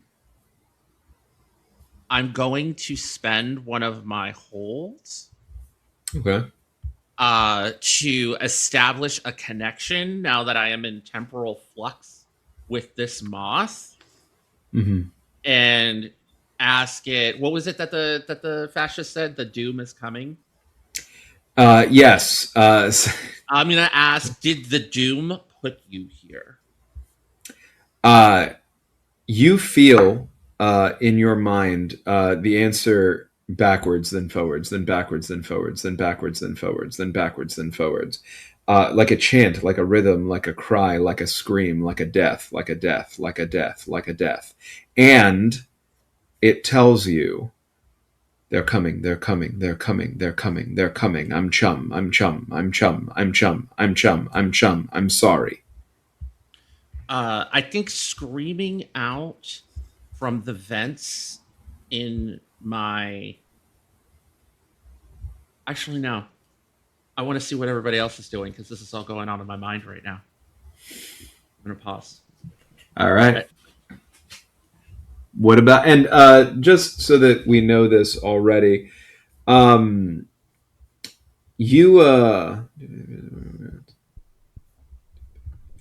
going to take a gut shot, Bubbles, for that physical earlier. That's going to be your physical status. So gut shot, you've taken a wound to the guts. It takes a long time to die from, but motherfuck does it hurt. When you do anything physical, roll plus guts. 10 plus, you do it, but you let everybody know around you exactly how much it hurts. On a 7 to 9, you do it, but it does you, and you pass out. Gut shot. Fuck. Yeah, that's you still got Solis a different kind of status coming your way. Okay. But we'll get to that. What is everybody else doing while Solis is having this revelation? I'm so baffled. Cam, what are you going to do? Oh, I know exactly what I'm going to do. Marveen, freaky moths, what are you doing? Marveen still not in their mech. They look at this Menmoth and they see it moving backwards and forwards and backwards and forwards and backwards and forwards, and they all simultaneously think, "Kin, they must find the light." And then a few of them, which are a different species of moths than the rest of them, think, "How delicious their flesh would be to consume. Yummy, yummy buggy." And without getting in their mech, they are going to swarm this Menmoth. And using my playbook move, I'm going to Bright Fruit them and rip them in two. Hopefully, the future Danny, how about that? and the past will be separated from each other. And I do believe this is probably a fuck around and find out. It is definitely a fuck around and find out. Yeah, please. Absolutely. And because I'm doing this with my allies, do I get advantage on it? Does anybody want to risk whatever's going to happen if this fails? I don't think I can. I'm kind of caught in a... But you are following my instructions, dealing with that first and then that.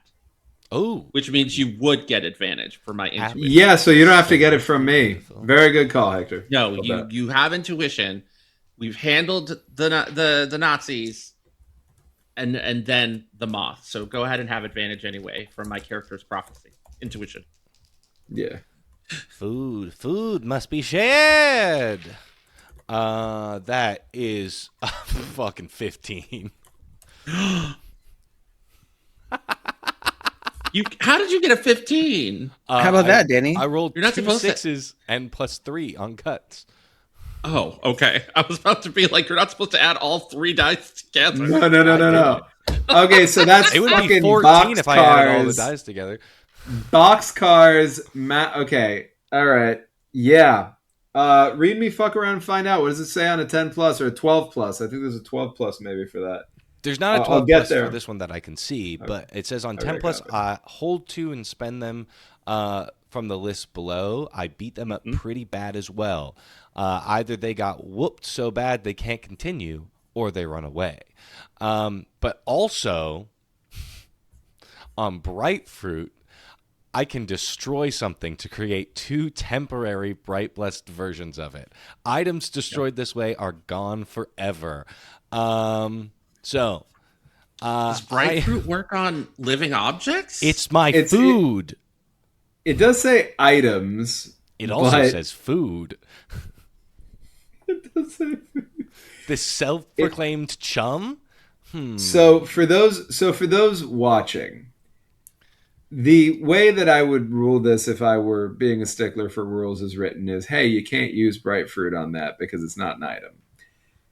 But it's pride, baby. It's fucking Happy fucking pride. Also, under the capitalist empire, everyone is objectified. Yeah. That's an object. That is- Eat that It's shit. an object. Okay, I am going to allow it fully without the caveat I was going to put in because of what Abby just argued. And Abby, take another advantage just for being yeah. awesome. Yeah. That was great. All right, so yes, you can split it into 2 Bright Fruit. I'm going to say this, Marveen. Don't say I never did anything for you, Cam. Happy Pride. These 2 fucking Menmoths that are 50 to 75% as good as the original, okay? Yes, of course. Will be split into future and past and are now under your control. Oh, Because that's very you would be able to grab up those items, right? So Yes, my last 2 similarly, items. these 2 are now a part of your swarm. All right? Yes. That sound good to you? That's amazing. What's And I'm the also future tense of moth? meth. Meth. Math. Math. We have math and Math. Math and math. Math and meth. Math is So- the past. Meth is the future. future. Clip that shit. Yeah. Meth is the future. I'm gonna use both of the holds, and I'm gonna. Yeah. I think I've kicked more ass than I get kicked, and I'm not gonna take a status. Okay, and then- you don't take a status for getting into a fight here. That's smart. I like that. Yes. It was gonna hurt. They are part of Marveen now. These past math and this future meth, and as they join the swarm, they get consumed. Those moths that wanted to eat them just fully eat them, and their knowledge is dispersed throughout all of Marveen. They I did love meth. I think that is fantastic. Oh. So And math. so Math and math. Solis, you are cursed with understanding. You are carrying the burden of a knowledge you should not have. You touched the past, present, and future all at once, and it touched you back. You are in denial. You saw something your brain can't quite take in. Choose. You lock it away and forget it completely, or you take an additional status here and now.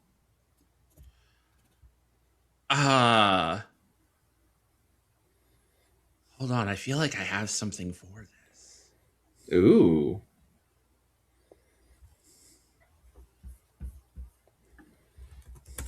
I feel like there's so much cool stuff in this game, and I wish I could reference it in fewer sheets without scrolling as much. It's really awesome. Like, there's a ton of fun stuff in here. I love the design of all these statuses. You know what some of this stuff reminds me of, Eli? Like the fact that you roll one way in the mech, you roll another way in flesh, which I'm sure is like very common in mech games in general. It reminds me a lot of Voidheart Symphony, where like you do some stuff in the city as like mundane people, and then you do some stuff in the castle in your castle form. I think that's super cool. But yeah, it would be great if I had it in just like less, you know. I think. What would my choices? Lock it away and forget it, or try to forget it, or. Yeah, lock it away and forget it completely, or take an additional status here and now. So either you take 2 statuses, or you lose the information that you just gained.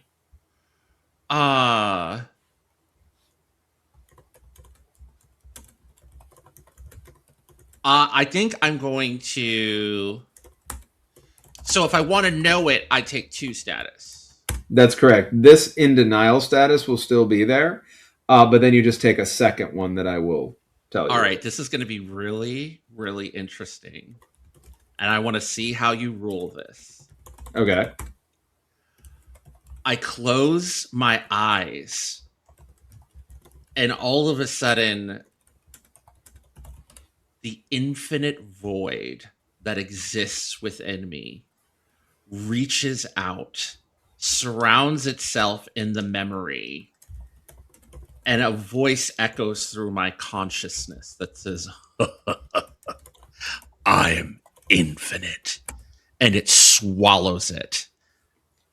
I'm going to use my second hold to get rid of that in denial status and remember it without getting the second status. If you want to. No, I fully allow that. Power.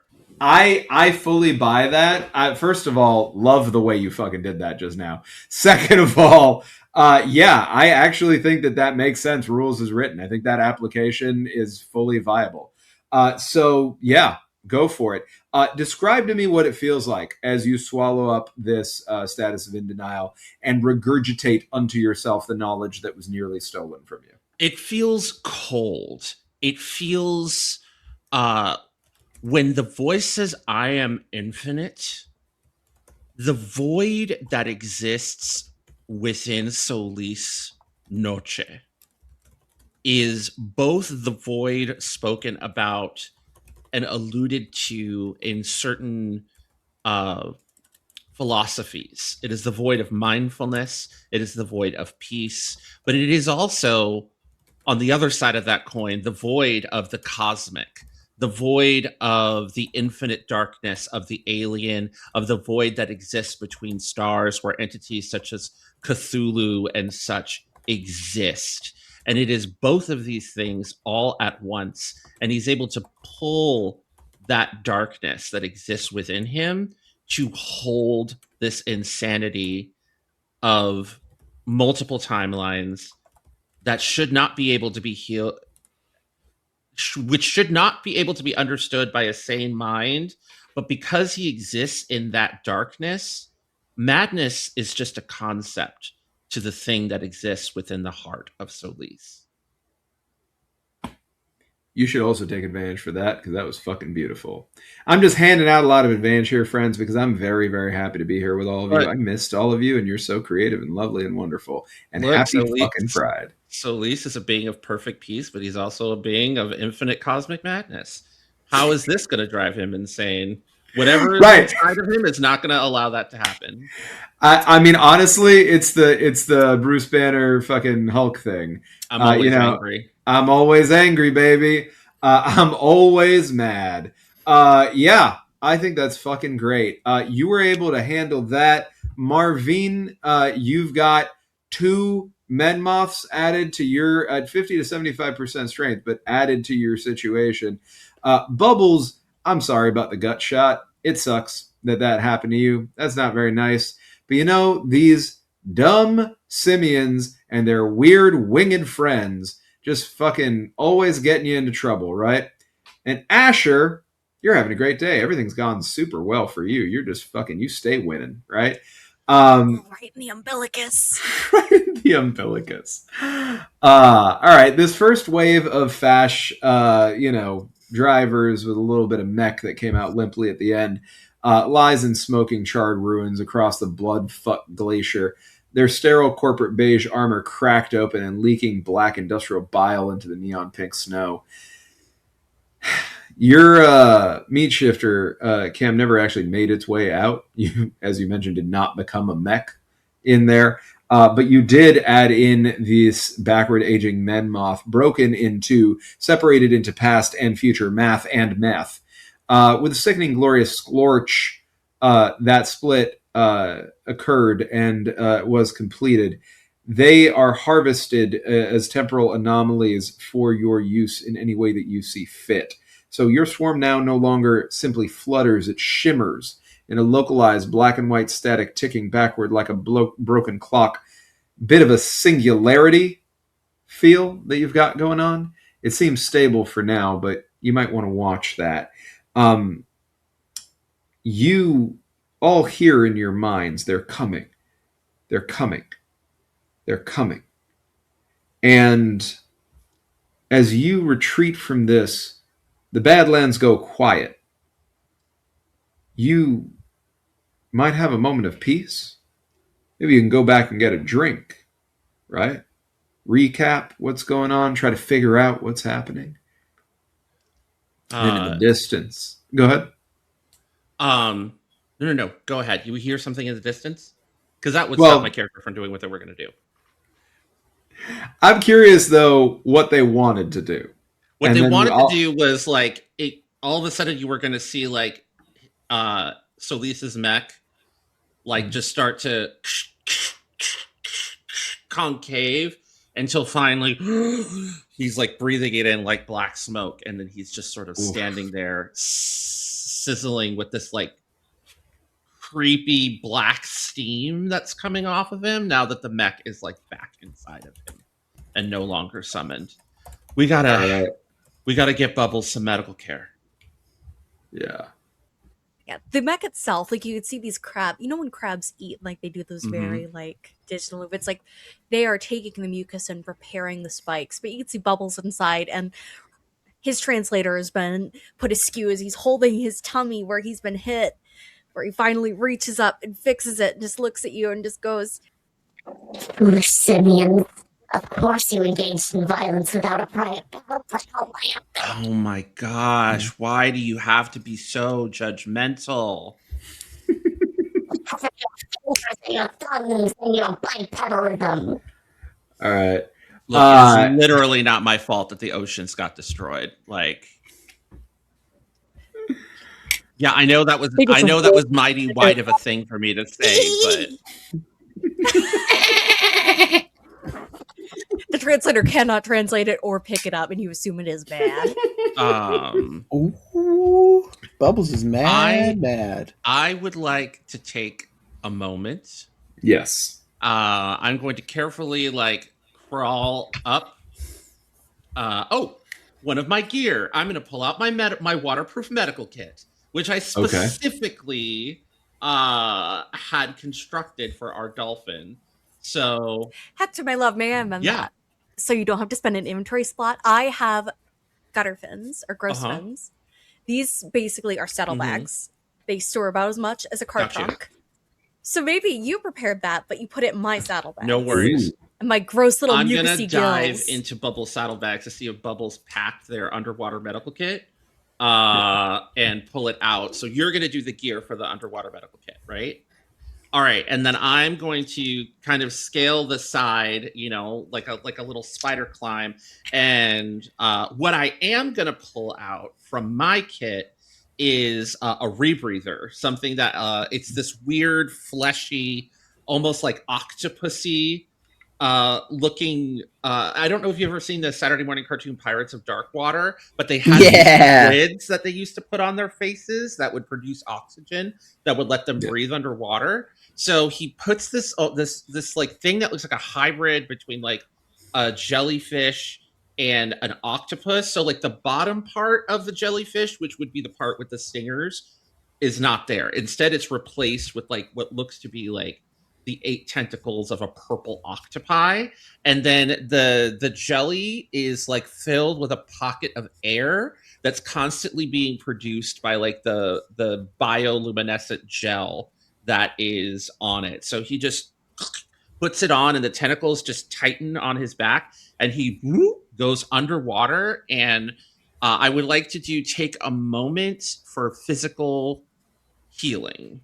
Yes, which means that you are specifically going to need to confess how you feel while... actually, no, I'm sorry. Bubbles is going to have to confess how Bubbles feels while you help treat their physical wounds, rolling plus guts. If I'm looking at this correctly.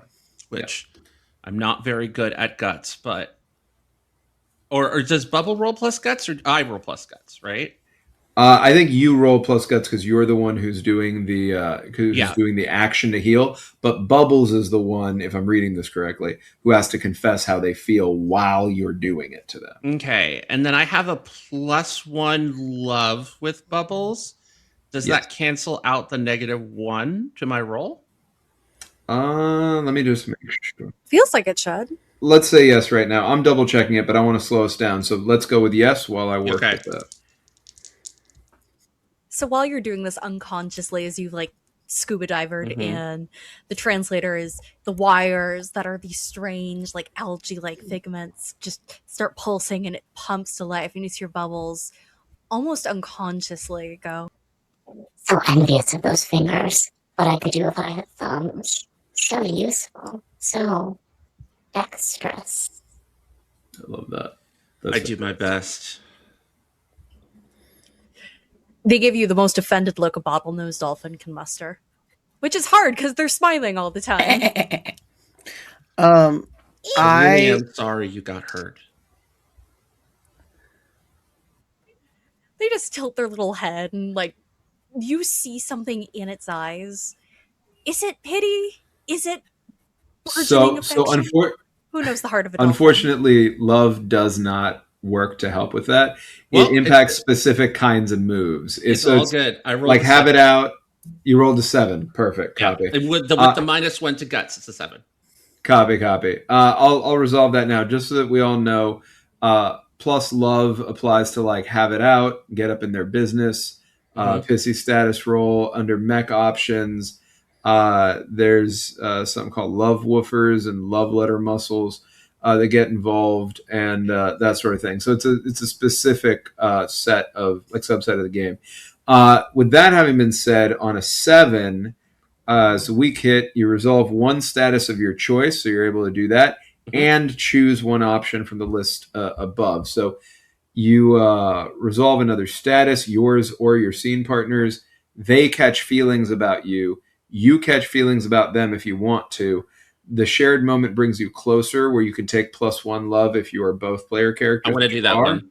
All right, perfect. I feel like that one. I think the role play we just did reflects the +1 love perfectly. Yes, I love that.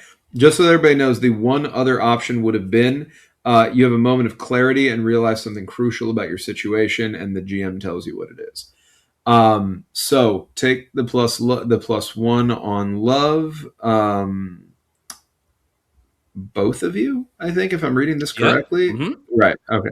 Not the toxic dolphin, Yowie. Yeah. So both of you get a plus 1 on love there. You are fully able to, in this moment, regroup however you'd like. So you healed that. I don't know if anybody needs to heal anything else, wants to look in on anything else, wants to connect up with each other. This is a good moment to do that.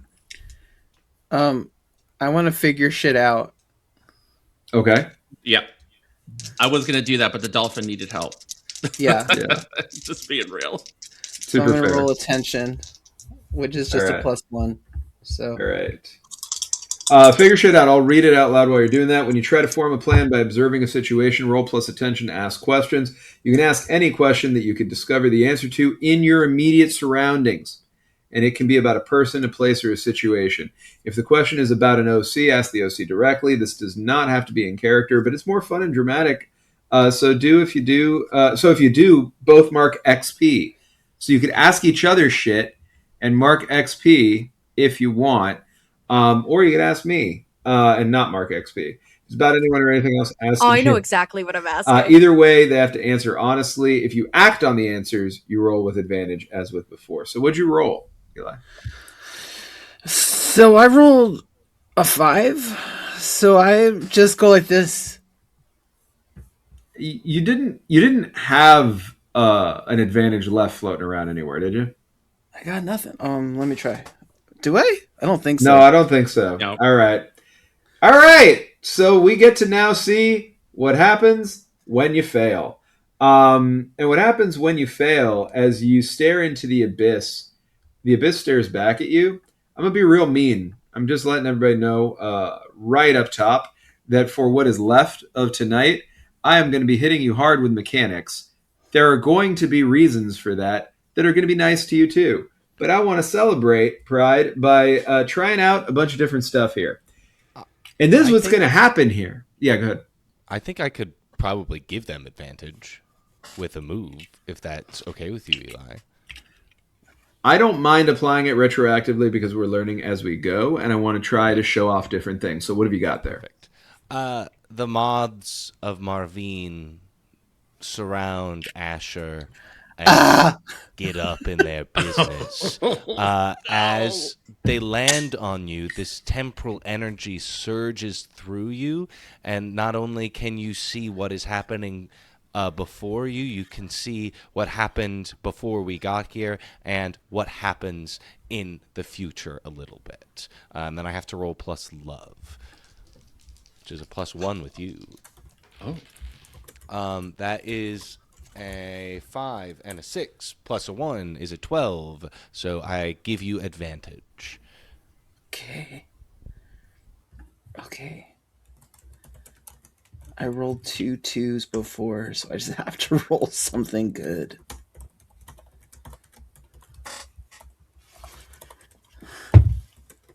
Okay. That's 8. So I can ask one question. You can ask one question of me or of an OC. If you, again, the OC, both of you get XP. Me, you just get information. What's that worth? I'm surrounded by the moths, by Marveen. I'm inundated with moths. And I just go, hey, Marveen, what the fuck? Hey, what the fuck's going on, do you think? What's all this? I have ascended. The light has overtaken me, and I see past and future and present, all aspects of the prism of light. I sit here, shattered in thousands of forms, and I see before me the ends of days, but also its creation. Like when I turned from caterpillar into these beautiful moths, I am becoming goo, the goo of the world of butterflies in the ass. Okay. But that's not helpful. What would be helpful to you, child? Here I'm going to give a little bit of text from the text. The questions you can ask need to be pulled in from sensory information, sight, sound, feel, etc. It's you paying attention to little things to piece together a mystery. Look at you go, Columbo. Details can be anything, and they can even be invented on the spot to justify your answers. Always worry about the justification for this move after the fact. The only thing that's for certain is that it's sensory detail. So you can use this to discover helpful clues about people you can see or hear, a place you're scoping out, or an ambush that's just happened. Typically, this is a move you roll when a particular interesting situation is already in effect, hence the forming a plan part of the move. It's not just to get the lay of the land, it's that something is afoot or something is about to be, and your keen senses are being put to the test to figure out how to manage it. Questions have to be answered honestly, but it is totally possible that the honest answer is something unsatisfying. If they know all that there is to know, or if they were holding out for a spicy tidbit to help out, but it's just not there, the GM can just say as much. Consider, however, that it's more fun for there to always be something, and the move asks for you to be honest with your answers, not tactical. Marveen, what do you see with your moth eyes? Look, over there. Moth. Look with your moth eyes. Look with your moth eyes. Millions of eyes see that I am Chum. I am Chum. I am Chum. They are coming for me. I am sorry. What? The moths are broken. We are not broken. We are whole for once in our life. So at least the moths are broken. The shadow extends from the light. It is coming. It is coming. Coming. Coming. After like patching up Bubbles, I'm gonna swim out. You're all good, Bubbles. Out of the water. What? What? Marveen is broken. They are saying chum. They are saying they are chum. They are sorry. They are chum. It's coming. No, that's not nothing. As I carefully slither out, put the I know it's not nothing. I'm saying they're broken. Entity. No, they're not broken. That's what the thing was saying, and kind of drop and shake myself out in the desert heat, hoping to eventually, dry off in a few minutes, since we're in the middle of a Badlands, right? Or yeah, no, you are, yeah. and you're also near that bar rave place, so you go in there if you want to, or you can stay out there. Yeah, I'm just gonna go up, hair wet, and just be like, no, that is exactly what the moth was saying to me. It was saying it was chum. It was saying there was something coming. I asked it. I used my magic, which was probably really reckless since it was in the middle of a temporal flux. But I reached out to it and I asked it if what was happening to it, if the dark one that those assholes were talking about, because they were afraid of something. Mm-hmm. And I don't think this time it was just queers. I'm not afraid. I welcome this coming, for I shall swallow it like I swallowed the men moth. You should be afraid of things. You're just not afraid because you believe in the bright. Yes, the bright knows all. It is everything, the interconnected of all, the one that we strive for. Do not fear in the light. I see a darkness within you, Solis. Come. Hey, Bubbles. Yeah, my thing is that you bore me. You bore all of us. You know how I feel about you, but there cannot be light without darkness. Exactly. We coexist in a balance, Marveen. Yes, and once that balance is tilted, all shall be consumed in the light, and we shall feel no more pain. Oh my God, that's not how this works. I don't think Marveen is going to be helpful. I think No. they're broken. No, Marveen is communicating what that temporal flux moth was. There is something coming. At the very least, let's see if anybody at the bar has heard any rumors about this. and we can let the DJ know to like batten down the hatches and prepare for some kind of attack. Ha ha ha! That was a good joke you will make. All right, Hector. You better think of a joke. Gotcha. Oh, I was talking to. I'll remember that. They were just talking. No, they were. I'm sure. There's a moment where Solis is like, "I'm gonna have to think of a joke to tell you later." That's entirely Otherwise, fine. it'll cause a paradox. There is no telling when that future joke was from. That's true. We're just getting flashbacks to freaking. It's gonna be in Queers, Agatha guys. all along with all the It's gonna freaking. happen in Queers. Yeah. Bubbles, do you want a drink? Do you want me to get you? Yeah. Would you like a drink? There's an affirmative clicking, and they do that little like show trick where they clap their hands together, Got it.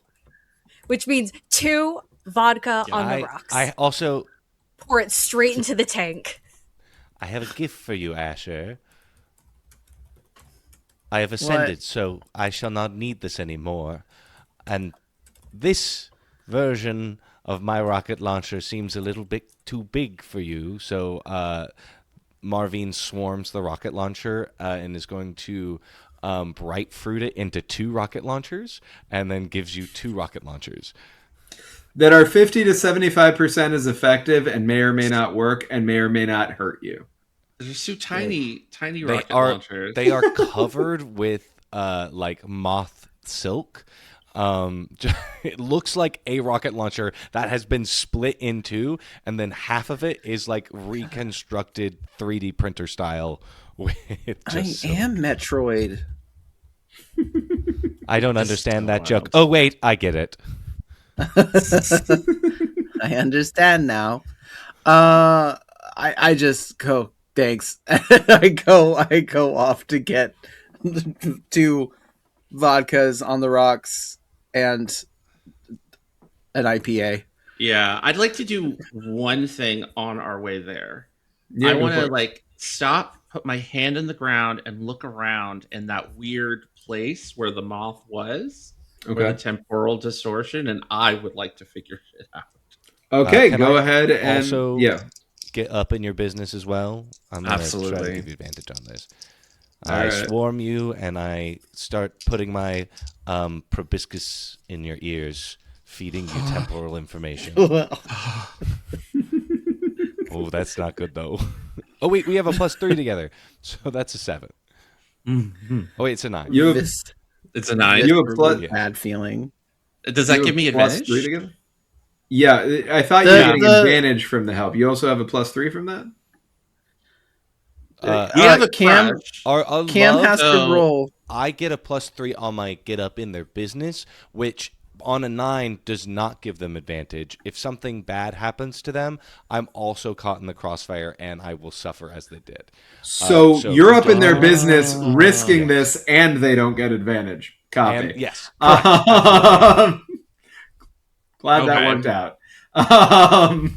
What about Solis then? What is the outcome of the roll, given that there's no advantage? Okay. Da, da, da, da, da, da, da. Where did it go? Hold on. I just had it up. I was like, haha. Figure shit out.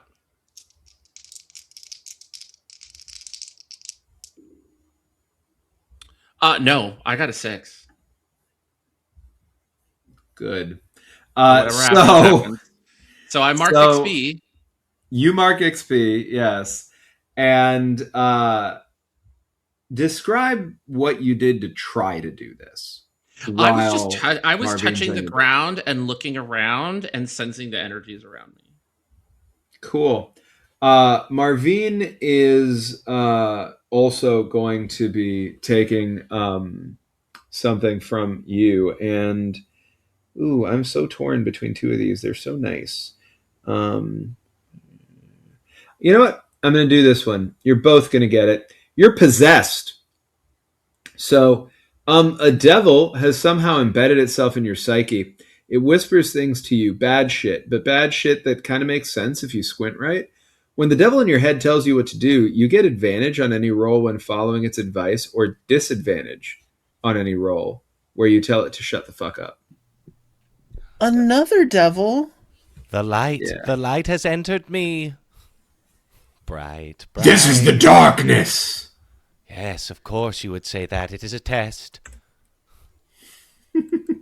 Speaking of tests, in the wake of this possession, well, let me ask you first, actually, Solis, what do you feel as you are possessed? I think I feel like that weird time energy, like having a almost like a feedback. Like I hear like a God, what's that? Like a ringing in my ear, where like the inner darkness within me and the time energy meet and just whoosh, and cause like a crack in the time space continuum, which causes this demon just to enter my brain. All of you feel something ripple through your bodies that causes you to feel tingles and a sense of oneness with the universe. You are on the dying body of, well, on the dead body of a god floating through the void of space, and you occasionally pick up things that you do not understand, even in the weirdness of this world. And as we get ready to go to break, you all are going to take an advance that I am going to say specifically means that you need to take another move. So when we come back, you are going to take a move from your playbook or another playbook. Your choice. You're going to be able to figure that out on the break. But before that, an electric blue crack sprouts across the purple sky over the glacier. You feel the ground rumble. It's hollow. A terrifying boom. A giant, rhythmic heartbeat. The world heart beneath your feet awakens. The sky crack rips open into a blinding, circular void. The light of the bright, the artificial, blinding sun cannon of the capital city, begins to focus directly on Club Ducky. Down from the heavens, descending on gravity-defying pillars of light, come the supervisors. Eyeless, faceless middle managers. Bodies swollen and pulsing with raw, blinding energy from the artificial sun. Fat from the land, worked by others. They float down across the light toward each of you. And flying alongside them are vampires made of star stuff. Sleek, charismatic, in suits, predatory, targeting each and every person at Club Ducky. Heading your way across the ice, causing you to hear the voices of those who helped raise you when you were but tiny little versions of yourselves. Voices that I'm going to ask you when you come back to tell me what they sound like. Are inverted mimic mechs, bioluminescent shape-shifting monstrosities that copy the forms of your past nightmares. The supervisor in the lead moves a hand over their face, and each of you see your own face on their face as they mirror perfectly for each of you in synchronicity. And they point at you and they say, "Are you ready to make things better and be a part of a brighter tomorrow?" And that is going to be when we take our break. So everybody, please get up, get a drink, get a snack. You all who are watching this are going to see us again in like 2 seconds. But hey, maybe pause it, get a drink, get a snack, go to the bathroom, hug your loved ones, do whatever you want. I'm not your dad. But go do something that makes you happy and then come back. When we come back, we are going to be going over the new moves that you decided to take. We are going to be going over the voices of the people who raised each of you. so that we have a better understanding of what exactly this nightmare fuel is. I'm going to let you ask me one question about what the fuck is going on. And then I really cannot emphasize this enough. Really be thoughtful about what the move is that you're going to take from this or any other playbook, because I am coming for you. See you soon. You're coming for us? Oh, Lord, It he is coming.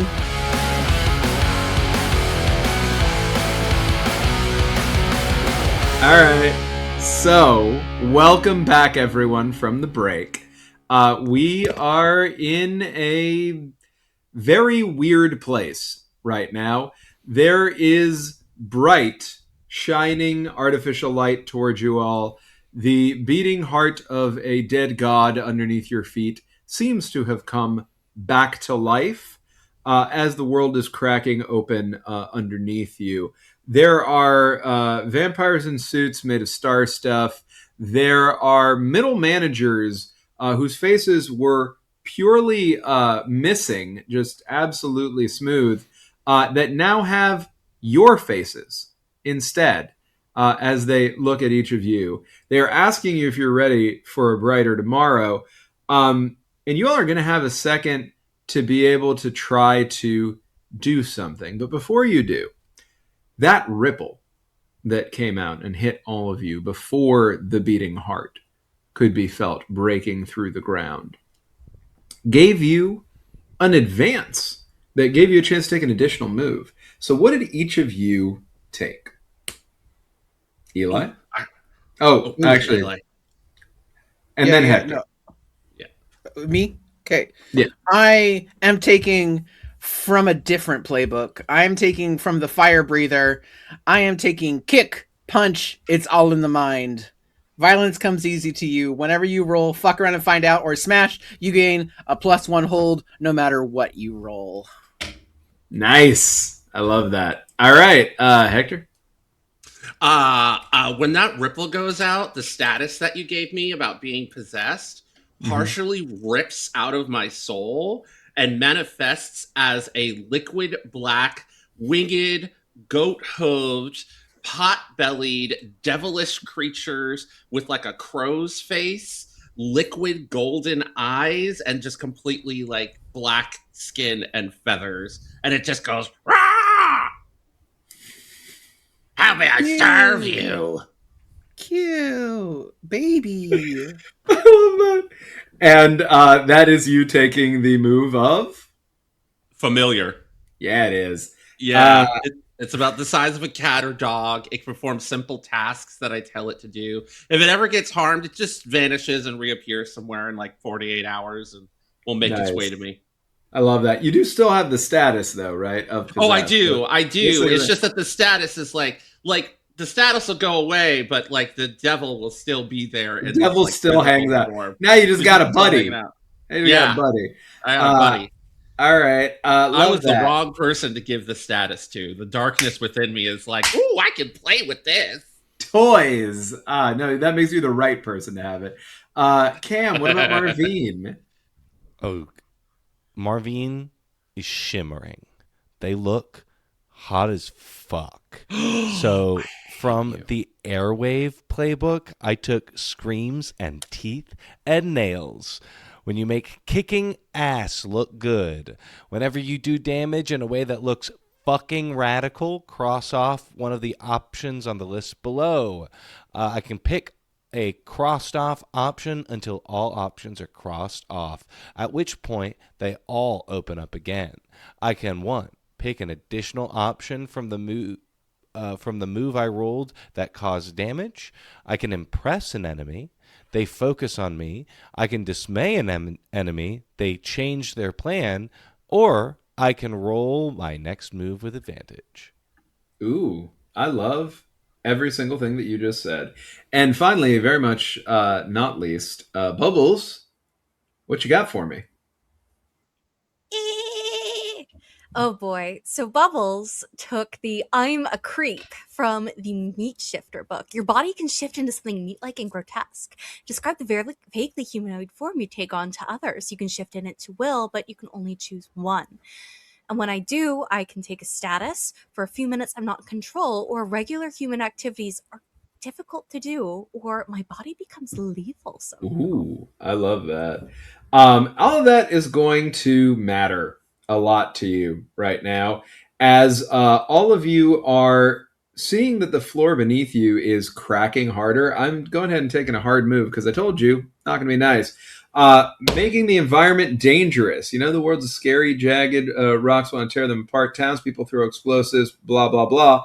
What's happening in this case for all of you as that gets worse is the floor beneath you breaks apart, splitting wide open, exposing the pitch black, steaming biological tubes of the Ultraloop sewer intestine highway directly below you. Yeah, you're not on ground anymore. As these folks are coming near you, this chest, this heart is beating somewhere. That's creating more cacophonous ripples and disturbances. You have an intestinal superhighway beneath you, and you have all of these potential adversaries coming toward you. What do y'all want to do?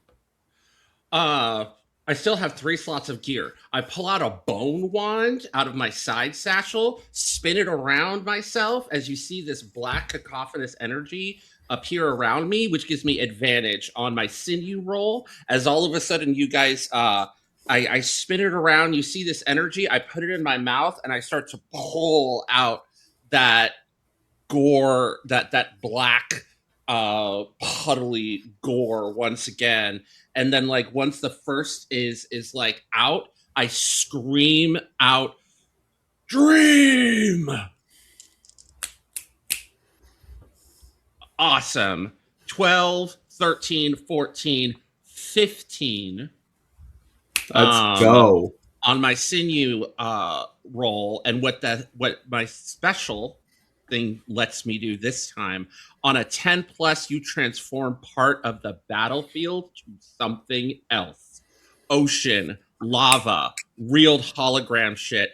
I don't know. And it lasts that way until the brawl ends. So I take control immediately of this intestinal, like, super highway.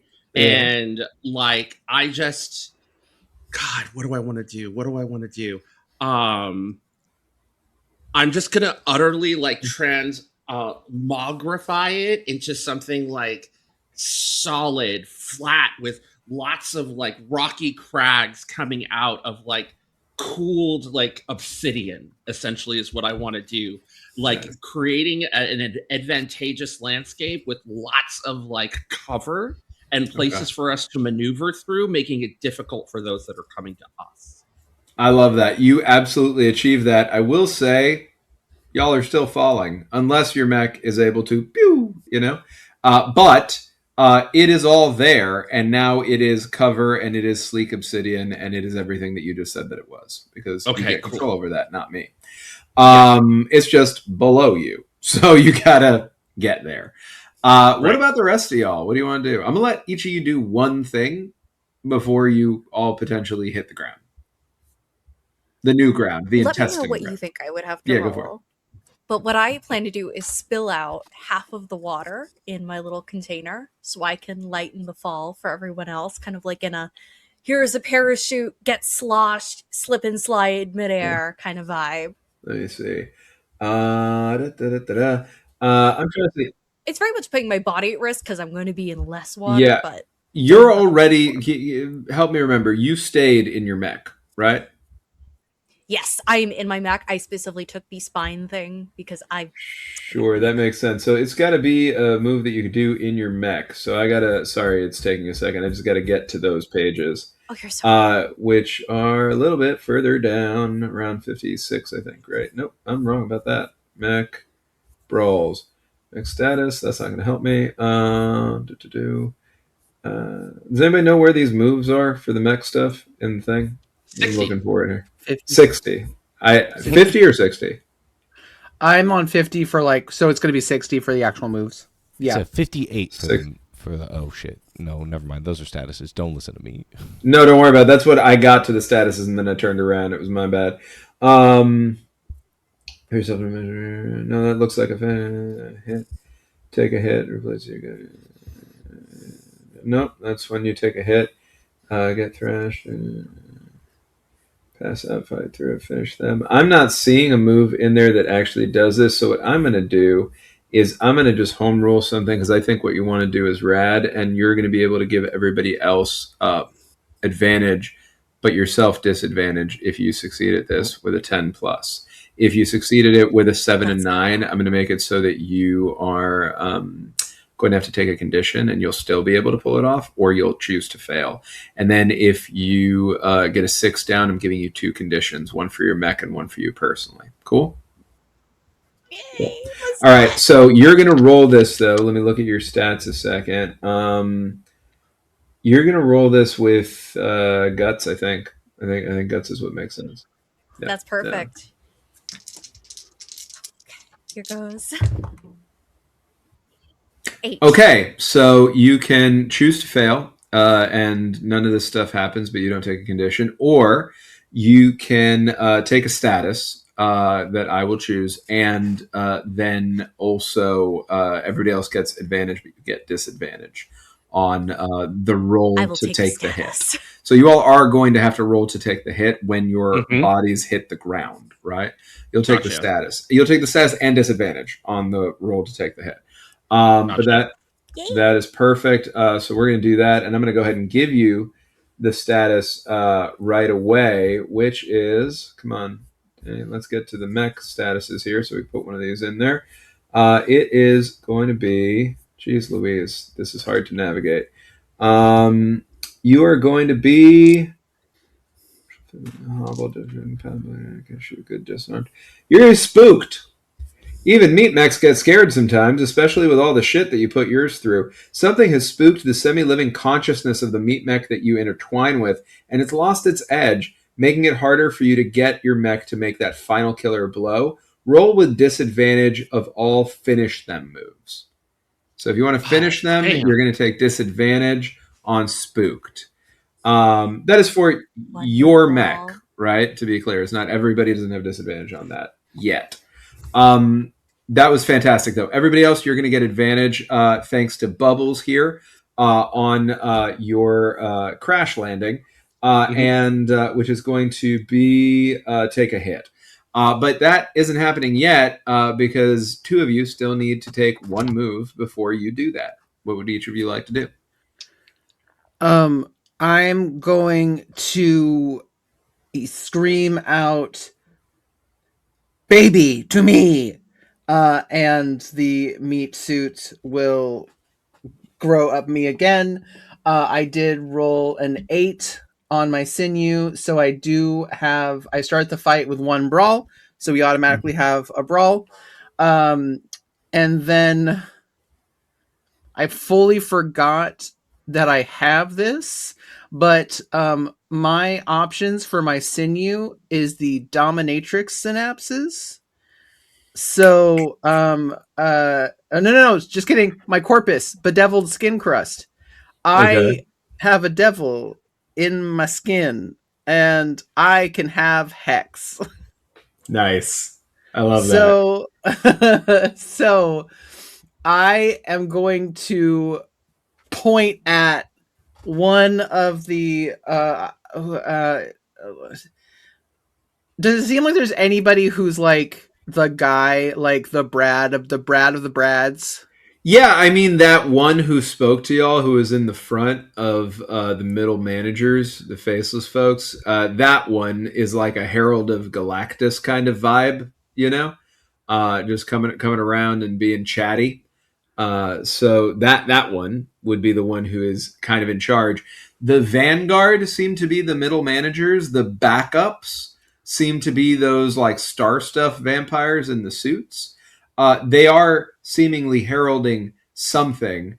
Now, is it that bright that is coming through in the light, or is it whatever is behind the bright is unknown to you all at this moment, and is also seemingly like coincidentally timed, maybe not so coincidentally timed, but separate from the breaking apart of the ground. You don't have to roll for anything to understand that. These are 2 things that are happening at once. That they're happening at once is likely connected, but one is not causing the other, right? So they're arriving, and then this other shit is going down beneath you, and you're stuck in between. I'm going to point at that main guy with a hex, and I'm going to say, Carnelian, get him. Captain Kit Carnelian, fuck him up. And I did hit, and on a hold, I get one hold. I can spend my hold to have my devil hex. It's technically another meat mech. Can I hex this guy? Are you okay if it's not a meat mech? I'm fine with it. It's cool. Happy Pride. Go for it. Until the end of the brawl.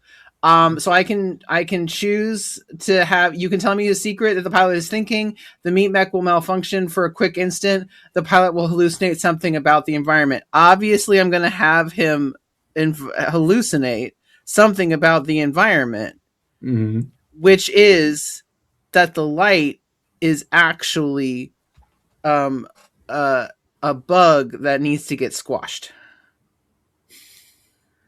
So you're going to have them hallucinate that the bright above them, if I'm understanding this correctly, is a bug that they need to get squashed. You want them to understand that this is something that they need to fight. And so you can describe that however you'd like, but as I understand it, you want it to seem as though the bright goes out, and in its place there is some sort of insectoid thing that they would find a sense of disgust in themselves with regard to, and that they're going to want to... Yeah, exactly. And I'm just like, oh my god, look at that. What the fuck is that? And it's just like, yeah. Nice. I like it. I'm falling. Cool. Question. Do you have any sense off of the wording there? Is this a hallucination only for that person, or is this a hallucination that it's just is for that visible? person? Just for that person. Copy that. Understood. But he's the main guy. He's the main guy. Well, here's where you get to learn something for free, which is that you don't just see him turn and react to that, saying, "The bright! The bright! Kill the thing that took the bright!" All of the middle managers react in kind, and you discover that all of them are a multifaceted hive mind meat mech that works together in a flying V, heading back up toward that to be able to attack, looking away from all of you. And that brings us to Marveen. Marveen has seen all of this already. In the moments before it appeared being a newly formed temporal being, he sees how all of this could go wrong. Those blast femurs of the bright now going to destroy it. Well, that can simply not be. But before raging into battle, one must get organized. So preemptively, I have made a plan. And I get to roll plus attention. And we have advantage on this? No, you have advantage on the next thing, which is going to be falling. when you take a hit. Got it. Yeah. Okay, that's fine. I have a -1 to attention. Yeah. What these moths do? What do these moths do? What was the plan? These moths get a 5. That's what the moths do. But even on a fail, I get a hold 1, and my hold 1 is going to be I can bullshit my way around an obstacle or problem, or come up with the solution in a pre-planned flashback. And instead of falling, I fly because I'm Moths. You're Moths. And I start flying in a V formation towards the mechs. Towards the mechs. Yes. I like that. I was going to ask if you... I'm allow this because I am a benevolent MC. I was going to ask if you were in your mech, because if not, I have to handle you falling differently, but you are Moths. You're, of course, flying. I don't want you to not have the advantage that Bubbles paid for with a condition and disadvantage. So you will now be able to take advantage on what you do with that flying V next. All right. So you'll be able to have that. I do need all three of the others here to now take a hit. What is take a hit, you say? Please do it as I'm describing so the audience knows what we're doing, and anybody who doesn't know it also knows. When your mech... Okay. Yeah.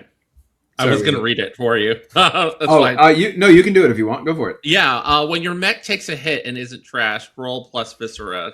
10 plus, choose to brush it off and tell the GM how you escape injury, or take a mech status to roll with advantage on your next move. 7 to 9, you weather it, but it doesn't look good. Take a mech status.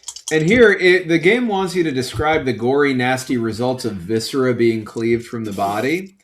With a 10 plus, well, everything was just described. But just make sure to describe it. Okay, Brody. Here we go. Ooh. Oh, awesome. So my character, I rolled an 11. Ooh. Yeah.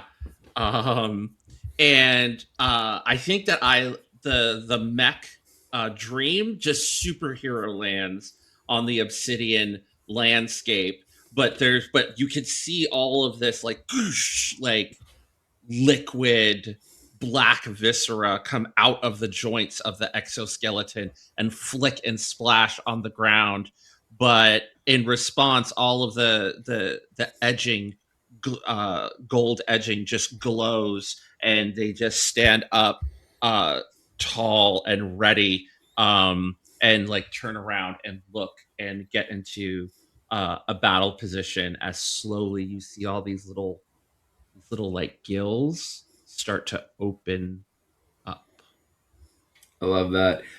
Could I interest you in an advantage on your next move if you're willing to take a mech status? No, because you're not pulling any punches. All right, cool. Who's got a result for me next? Remember, Asher's with advantage, Bubbles with disadvantage. Just be happy you get to give a mech status, because I got a 7. No, I got a 9. That's still. Yeah, still get to give a mech status. So describe the gory, nasty results of viscera being cleaved from the body as you weather it, but it doesn't look good. And then I will tell you what that leads to in the form of mech status. I've also got sticky toes, so I do manage to like land and not be knocked prone. But what that means is that like a bone like breaks out of my skin, like it's bad, like, and so there it's just like blood everywhere. Flesh is kind of like flapping open a little bit, that I'm kind of leaning down like, oh, I gotta fix that. Like, well, I mean, you made my choice for me with that description. You're clearly hobbled. Something's gone full Annie Wilkes on your legs, and it hurts like a son of a murder horse. Until you can get it repaired, moving any faster than the snail that'll eventually track you down and kill you requires a get shit done roll. So you're going to have to add a get shit done roll to just about anything you want to do if you're not doing it ranged. So that is going to be you. And Bubbles, where are we at, Bubbles? We're not doing great. The water is spilled out of my bowl. It is helping my friends in this beautiful, like, Lisa Frank slosh of, like, sparkly, tropical blue water. I am in danger. I'm going to have to take this hit at disadvantage. Yeah. Uh-oh. What am I rolling? 3d6, you take the two lowest. Here we go. All right, so that's my first roll. A 2, a 3, and a 6. Well, no, so it's 2 and 3. So you take the 2 and the 3. You take the 2 and the 3. You take it. Yeah, you take the 2 and the 3. I am so deeply Wait, sorry. Did you add your viscera? You have to add your viscera to that. Right, my viscera, I forgot. I've got how much viscera? Damn. I've got -1 viscera. Oh yeah, we're delicate. So 4. Yeah. Okay. This is fun for me. All right. So this is the dolphin is gonna fucking die. The dolphin. It's like SeaWorld. The dolphin is going to take a couple things. One is the dolphin is definitely going to take a mech condition. Nobody's surprised about that. And it is going to be pinned. The advantage of being inside a giant robot made of meat and bone is that you're much harder to hurt. The disadvantage is that if bits of that mech splinter off or collapse in on themselves, they've got nowhere to go but into you. You're pinned into your mecha by a collapsed organ or a rib spike that's impaled to your shoulder, something like that. You can decide. If you try to get out of your mech before getting that fixed, you're going to have to take a physical status on your meat punk. So you're stuck in your mech right now in a very uncomfortable way. Do you have an idea about what's pinning you? Oh yeah, speared like a fish. The way one of the crab legs got crushed in the fall, which prevented me from dying, but it has gone right through my side, pinning one of my flippers. Basically, I am a haunted snow globe. Oh.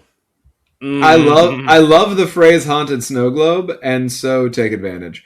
But I also am not done punishing you for that roll. Marveen! We need the light, Marveen! So I'm going to do what is called a connection move. When you make a connection move, you're making a call about disharmony the pilot feels between their mech.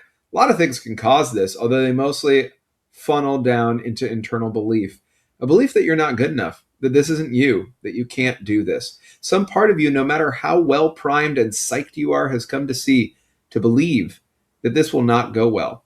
This isn't who you really are. So, you become acutely aware of a physical or moral failing near obsessively, and you're going to take -1 sinew. So you're in your mech right now, so that's okay. But if you decide to get out of your mech, see if you could maybe, I don't know, cure any conditions you might take on your meat punk while you're in your mech because you're pinned into it and you try to move. Then getting back in is going to be real rough, a little rougher than usual with that -1 sinew. I am going to be nice enough to leave it there for now. And that is everybody. But I do want to come back around to Marveen, who was doing that flying V up top, because you did have a floating advantage left from this. So I'm going to actually resolve this with that, right? Instead of the hit here, you're going back up. What are you going to use that advantage to try to do?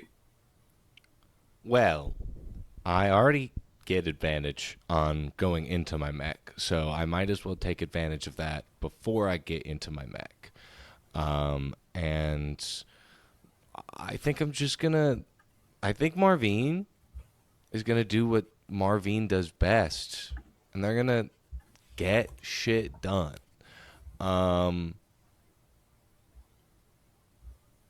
They're gonna fly right up that fucking gold motherfucker's asshole. All right. Do you have a move in mind for flying up that gold motherfucker's asshole? Get shit done. Beautiful. I don't think any move has ever been more relevant. I mean, honestly, fair and valid. I like that. So let's get some shit done. Let me know where that lands. I have advantage. I need a +12. I need a 12+. I need a 12+. I don't have anything to chill, so I just need to roll 2 6s. Okay, we got a 4.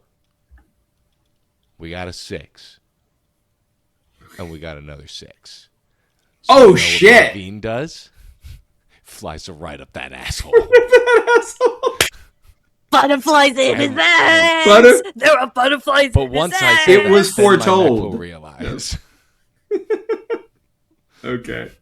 So I have done something amazing above and beyond, and I impress someone who witnesses it. This can cause an NPC to change behavior or mindset about you, and they might run away, or they might join my side, or they might hesitate. Whatever happens, it changes what they're doing. Danny, did we win by pegging? You did win by pegging. Happy Pride, everybody. How do you Cam, describe how Marveen butt fucks this meat mech into joining the right side. So if I may, I know I've already done one move, but I'm the only one not in my mech suit. So inside this asshole, Marveen gets small. All the moths coalesce together and they form a very tight ball. And then polyps start to grow on the ball. Polyps that are actually eggs, because all the moths are now fucking each other. And they're fucking and they're producing. And these eggs completely covered this tight ball of moths until they explode. But moths don't come out. No, it is a horribly disgusting smelling gas, as Marveen does not shout but whispers in an eclipse of moths, "Butterflies in your ass," and exploding from the ass of this golden fucker is a gigantic Mothra. It is made of gas. It is dry. It is hot, and the gas it confines together until it is meshing up against all the moth wings, and it becomes this very like iridescent glass-like structure. 2 wings, 3 wings, 9 wings erupt from this ass, and they shake.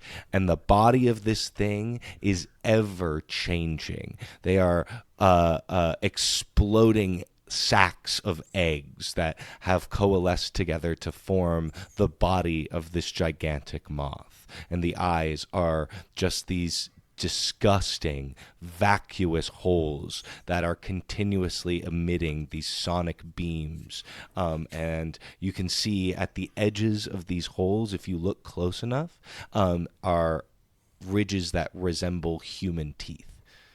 Oh, I'm so good. I won't look at that. I'm good. Your mech? Yes. That's the This mech. is butterfly in your ass, my neck.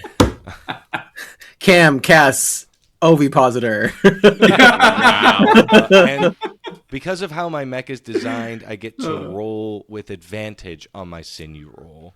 Go for it. And I roll a 9 because I add a +3, so it's a 6 + 3. So the bright shines on an NPC, but also shines upon me. Okay. Who's the NPC? This guy I've exploded out of. The guy you exploded out of. Beautiful. Love that. All right. That is fucking fantastic. They are now, if I understood everything we just discussed correctly, on your side.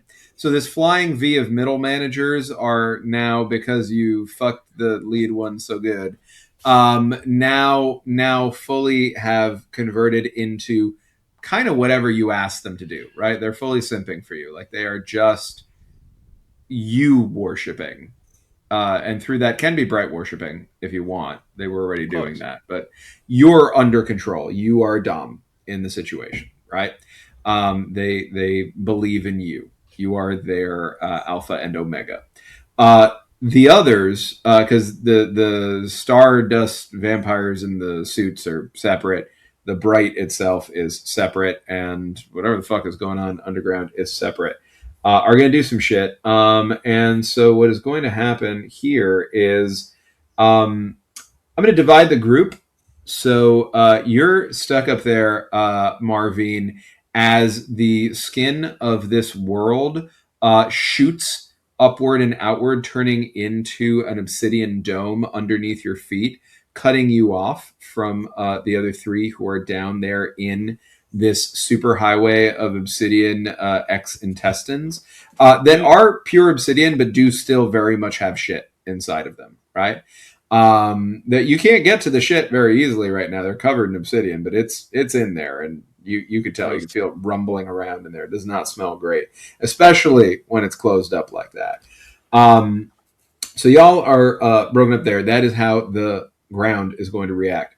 The bright up there, seeing you take its creatures, essentially its heralds, and make them heralds of you, isn't a fan of that. It sees you as an apostate, Marveen, one who was meant to be serving the bright, and instead is now serving your own ego.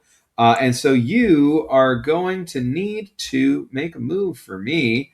And that move, I'm trying to see if I can do something that's a little more interesting than just having you take a hit again.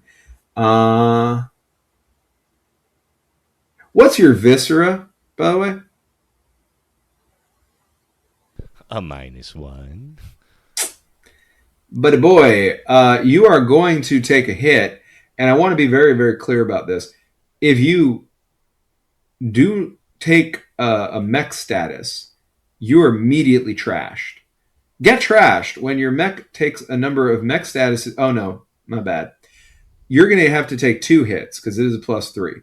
When your mech has taken a number of mech statuses equal to your viscera +3, your mech is trashed. Choose to either pass out or fight through it. We'll get there when we get there. But you're going to be 50% of the way to trashed if you do take a status off of this. And if you fail, I'm going to be so real with you. I'm going to make you get hit again and take the hit right away. So let's take that hit, shall we? Roll me 2d6 -1. Because when your mech takes a hit and isn't trashed, you roll plus viscera. Oh gosh, what's our brawl at right now? You bet. At least. Oh wait, stand by. Your brawl is a good question. Your brawl, you didn't do any damage to anything. Your brawl's nothing. Your brawl's at 0. Because you were doing a lot of cool shit like manipulating the landscape. That shit with pegging that dude. Does Cam have access to my brawl? It's a group brawl. It is a group. It's a group. I get 1 brawl every single time I succeed when I get in my mech. Okay, fair enough. So what is your brawl at? 1. I mean, 1. Question. Okay. Do the falls count as hits from another mech?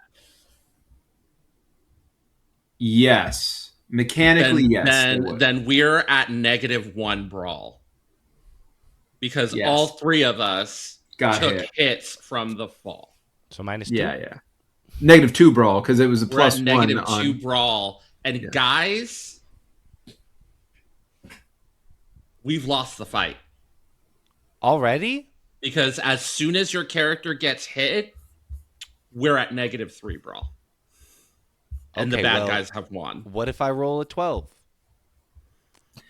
I'm going to say get hit. Your brawl drops -1 per every successful hit, not every successful status. Well, let's lose. Or rather, once we hit -3, the bad guys will be able to do a take them out move. Well, help! I'm that dying. is correct. Half the bad guys this are is on what our I'm side now. So this is what I'm going to say. Like we're in dire straits. You're in deeply dire straits. I did say I wasn't going to pull punches. So this is what's going to happen here, friends. You're going to take the hit. We're going to see how that goes. If you get a 6 down, you're going to take a hit a second time. You're going to potentially be trashed. If you, like one way or another, that puts me in a position where I'm able to take you out. I did split the party. I will give you all a chance to act before I take you out, regardless of what happens to Marveen up top. But then I may, take you out. Like, it depends on what you do and how you can try to position things. Hey, Marveen, butt fuck some dude, and now they're on their side. Maybe if y'all, I don't know, go around pegging some more people or some shit, everybody can just be buddies. I don't know. I don't know what's in your kits. You tell me. Marveen, help me out with this, Hector. With that brawl at -2 and a viscera of -1, is it still just 2d6 -1, or is it 2d6 -3? So from what I'm to understand, brawl ranges between +3 and -3 and will go up and down during the fight. Most mechs start at Brawl 0. Particularly tough ones start at -1 or lower. When you land a hit on an enemy mech, it goes up to 1 plus 3. Every time an enemy mech status or bigger gets a hit on you, Brawl decreases until it reaches -3. Getting hit should always be on the cards as one of the GM's go-to moves in a mech brawl. The only way to finish mechs and similarly powerful enemies in a mech brawl is the finish them move, which uses the current brawl score as its modifier. So this doesn't touch that. Perfect. No, I got you. That's good to know. It's going to be harder for us to take out any of these bad guys in the position that we are in right now. 100%. That makes sense. And thank you for the clarification. That's really helpful. So you're still in a bad spot because you're about to get to -3, which means I get to do fancy things. But let's see first how you take the hit. It is going to be 2d6 minus 1. If you pull boxcars, I won't hit you a second time. Here you go. Let's do this. That's a 6. Exactly. And a 6 total? Yes. Oh, buddy. Okay. Woof.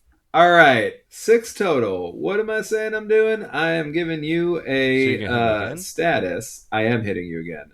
So you're going to have to roll another 2d6 minus 1. You're stuck in an emotional feedback loop.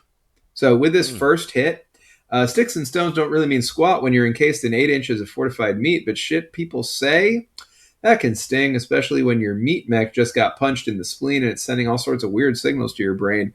Whenever you next take a mech status, take an emotional status instead.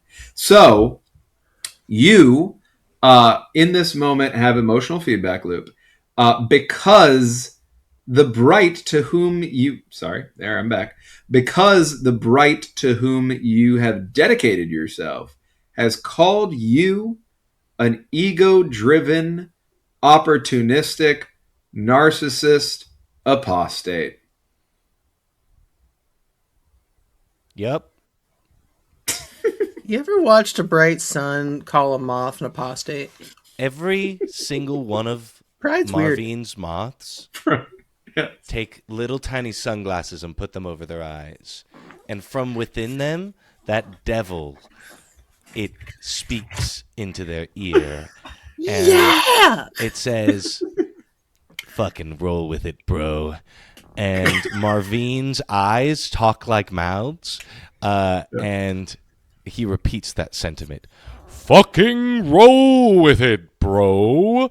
And all of those gold things that were making their faces look like our faces turn into tiny, like large gold moths, and they join me as a moth swarm mech. Now, do they all have talking eye faces also? Like talking eye mouths? Yeah. Okay. No, their eyes are like glowing like light bulbs.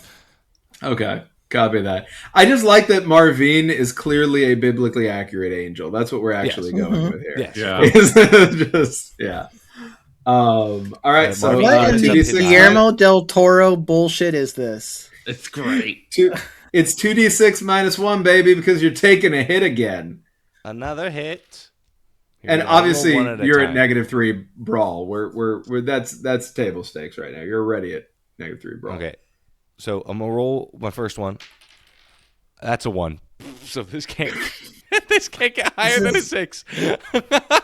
No, then a 7. Then a 6. No, it's a -1. Icarus so flew too close to the sun. 3 total. It's okay. Burned his moth wings. The 3 of us are gonna get this. We're gonna get this. It's gonna be great. Here's the great. Give me an emotional. Here's the great. Come on. Yeah, I was gonna say. Here's the great news. You get an emotional status. And God, does it have to be pissy? There's no way I'm giving you anything other than pissy right now. You're afflicted with a low-level, generalized bad mood. When someone asks you to do something, roll plus love. On a hit, you do it, but you're shitty about it. On a 7-9, you do it, but you're going to pick a fight with them about it either before, during, or after. So I just made it harder to work with you. That's what you got. You're pissy. Oh, lordy. How many statuses is that total? 1.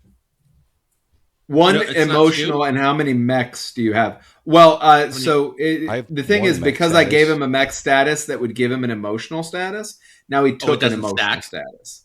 Well, Oh, it I doesn't don't think they stack? work together. So my understanding is that Oh, I got the it. meat punk statuses and the mech statuses are two different Don't like stack. Gotcha. clocks, basically. Yeah, Never mind. yeah. It's a Yeah. condition, right? But It's not a status. Or is that it's different? it. Mech statuses So and conditions are two separate things. They're on two they're two separate different tracks. things. Yeah, they're two different things. Two different things. And right now we're just dealing with statuses. So that's you up there having wildly failed as the bright shines down upon you and says, pathetic. Mm. And we go inside the geodesic obsidian pimple dome into the shit-smelling fucking super highway of obsidian nonsense where the three of you are. Yes. You do, I think, also have to resolve what happens when the bright shines upon me. Why too? You can let me roll with advantage or disadvantage. Give me another Uh-huh. status. I can disappear and reappear somewhere else. The temperature changes to something unsuitable for me. I experience minor or major hallucinations, or I leave the area immediately. Okay. I thank you for that. First, though, you applied this to an NPC as well, right? Yes, the one that I came out of their Different. ass. The one that you came out of their ass flees the scene immediately. Your ally is gone. No! Cam just leaves. Yeah, no, Cam didn't leave. Cam, no, I know. Cam is just like, I'm done. I'm tired. Yeah. What if Cam's Bye. allies leave? Yeah, Cam's going to take another status. Now, does this delineate what kind of status? Nope. Beautiful. You have possessed, by the way, and pissy right now in Yes. your physical statuses. Yes. I am going to.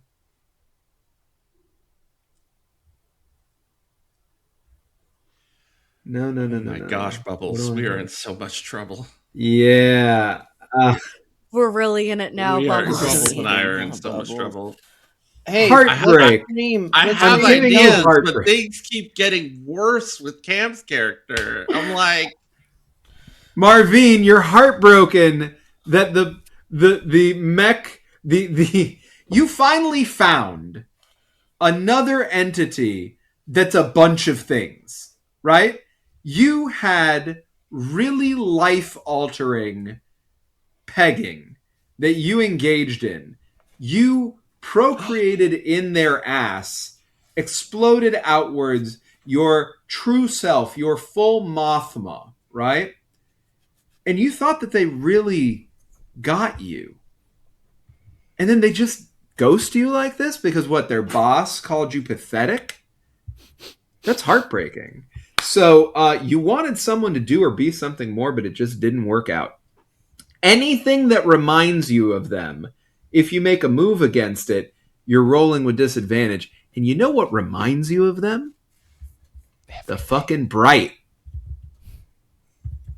Yeah, I mean, arguably maybe everything. You can put it on more of that. Moth Mussy. That Moth Mussy, fucking killer. All right, so you've got Heartbreak. Question to you, Hector, in case you happen to know this, or to the table.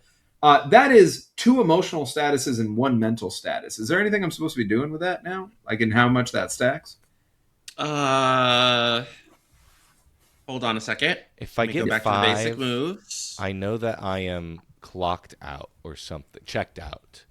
Yeah, But you're not at 5 yet. You're only at 3. And I know there's different kinds of like statuses we can get here. So I just want to make sure I wasn't missing anything else. I think we're fine. I think you're good until you hit 5.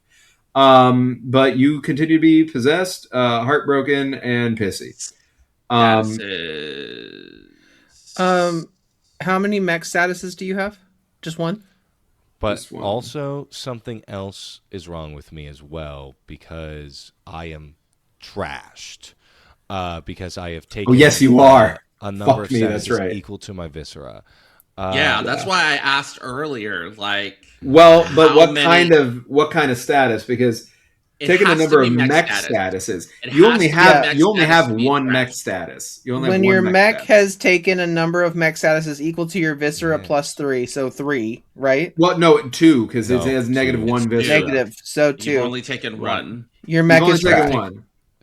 Okay. Yeah, you have to take a second mech status. And you've taken a second mech status. Yeah. Yeah, and so you've only taken 1 mech status. Understand I did this to you on purpose. So behind the curtain, you have 3 emotional statuses. You're only 2 away from clocking out. You have 1 mech status. You're only 1 away from getting trashed. You're fucked up there and isolated. Your awesome move that you made to be able to turn some of my, like one of my, flesh mechs into your puppet went away when I made it disappear. You now have disadvantage against the primary mech that you're facing, which is the Bright itself, and anything else that reminds you. Yeah. So you're turbo fucked up there and alone. But we're going to come back to you up there because now we are in the Obsidian Shit Pimple, everybody. What do you want to do, denizens of the Obsidian Shit Pimple? All right. This is what I would like to do. I have several bananas stacked moves. You have several bananas that I could like to pop up. Mario Kart. Where were you keeping those? From their inventory. From the inventory. I have several I have ideas. Trust me, I have been sitting here watching in horror at a cascade of failures and response that. I did promise. Look, I just want everybody to know. Happy Pride, everybody. It's my Pride too. I gotta have some fun sometimes. Yeah. No, I got you. I did warn you I wasn't pulling punches, and I also gave you another advance. So and we just haven't had a chance to play, and my dice suck. Yeah, right. Okay. I got you. Yeah. Here's the thing. This is what I would like to do. Yeah. I'm going to smash. Mm-hmm. Now I have a weapon. This is where the weapons come in. We were discussing this a little bit above table. The table that I have, the weapon that I have has the tag far, which means it can reach out to a distance. Mm. It's screaming mouth vents. Horrible vocal cord gills open up on your carapace and fire sonic grief at your enemies. Nice.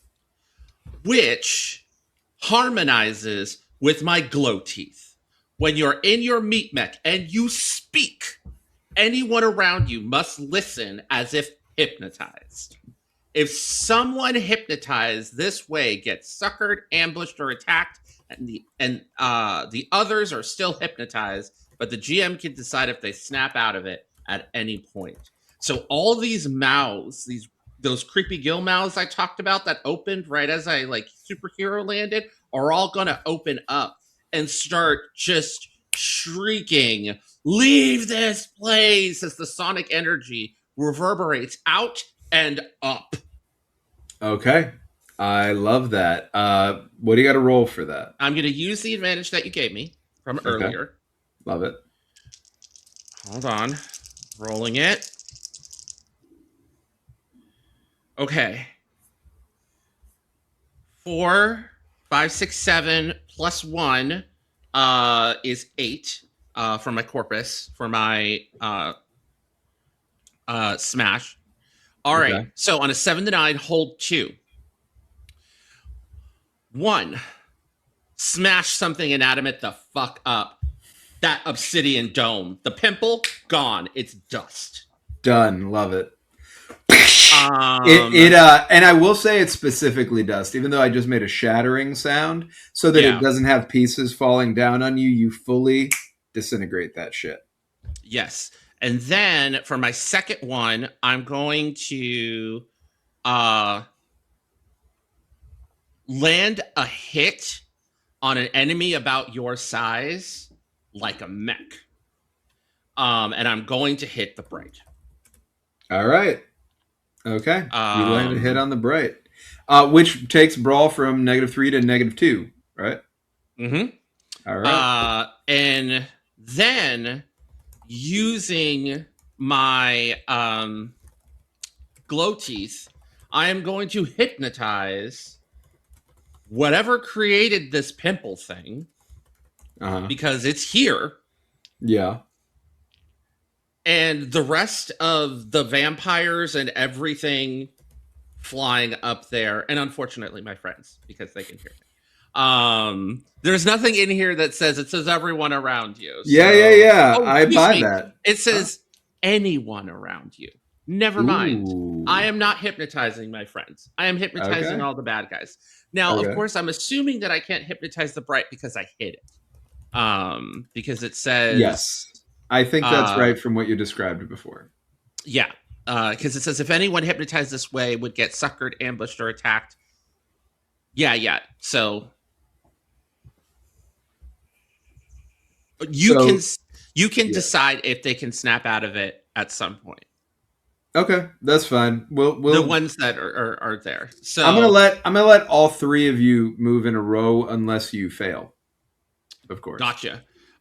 So that's what I'm doing, and then pretty much like Nice. I'm just gonna take all of my fear and whatnot and just like hypnotize it with the singing. And I also have the pulse oil throat. Your mech knows how to sing, and it sounds pretty okay. So it's like this hauntingly beautiful, sad, hypnotic, sonic energy goes blasting out of me. I love that. Just so that everybody knows what the hypnotized mental status specifically says. Something is mind controlling you. First, be explicitly clear with everyone that you won't have your character act in a way that isn't fun for you or makes you uncomfortable playing this game, and then come to an agreement on how you and the party controlling will proceed. If you follow along with what they say, mark 1 XP once per scene. The first time they have you do something that makes you uncomfortable, or if you no longer wish to be hypnotized, get rid of this status and take a different one instead. I'm just letting you know I enthusiastically consent to you telling these fucking baddies to do whatever the fuck you want. I trust you, Hector. I'm good. Yeah, cool. I'm trying to get them to essentially flee and run away from this place. Like, all right. I'm trying to frighten them away. But I love that. And I want to pass the bright. this. I can't because I hit the bright. I might try next round, but because that's the way. Yeah. But I would like to defer to Bubbles or Eli. I feel like Eli had something going on. Do you want to add to this? Now that the thing is gone, I want to use my move 4 miles. You and your emblem have a reputation. When you run into someone important, your call, roll awkward on a 10+. They know of you. Say what you want out of them, and the GM will give you some version of it if it's remotely possible. I'm gonna roll on the bright. All right. Okay. Go for it. Somebody help Bubbles.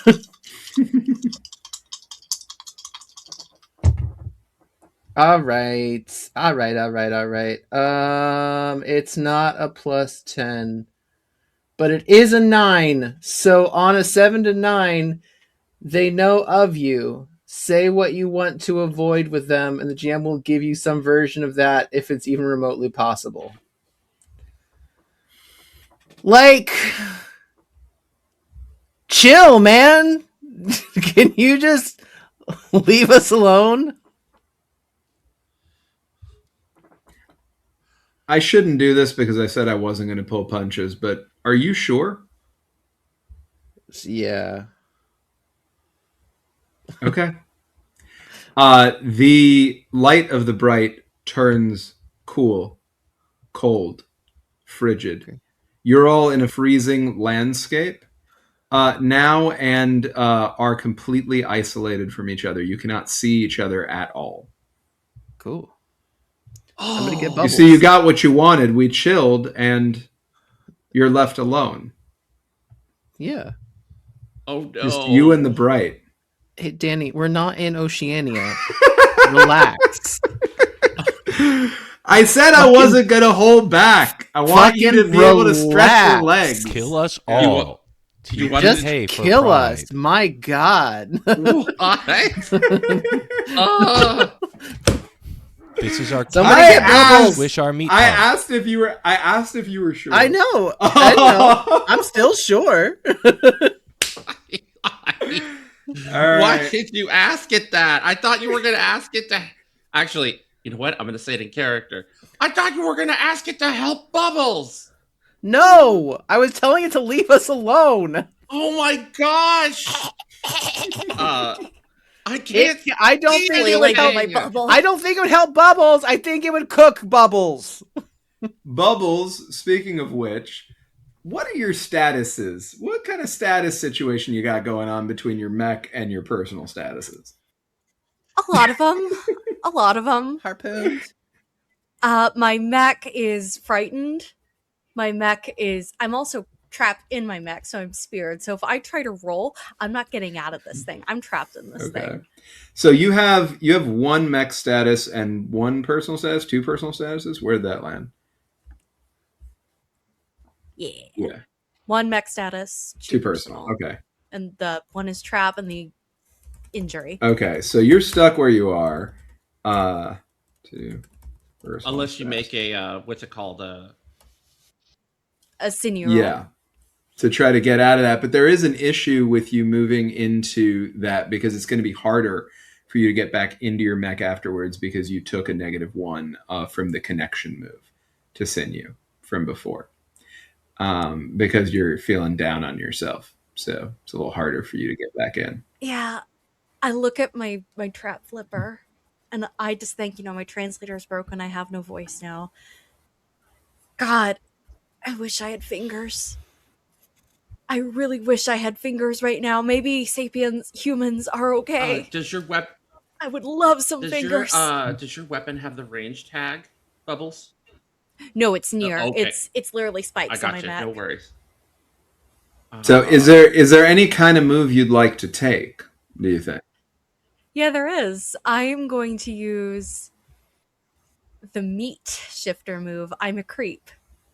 Okay. Your body can shift into something meat-like and grotesque. And the form I'm going to take is when I do shift, my body is lethal somehow. And when the GM makes a hard move against me, their first choice is that I should hurt or destroy.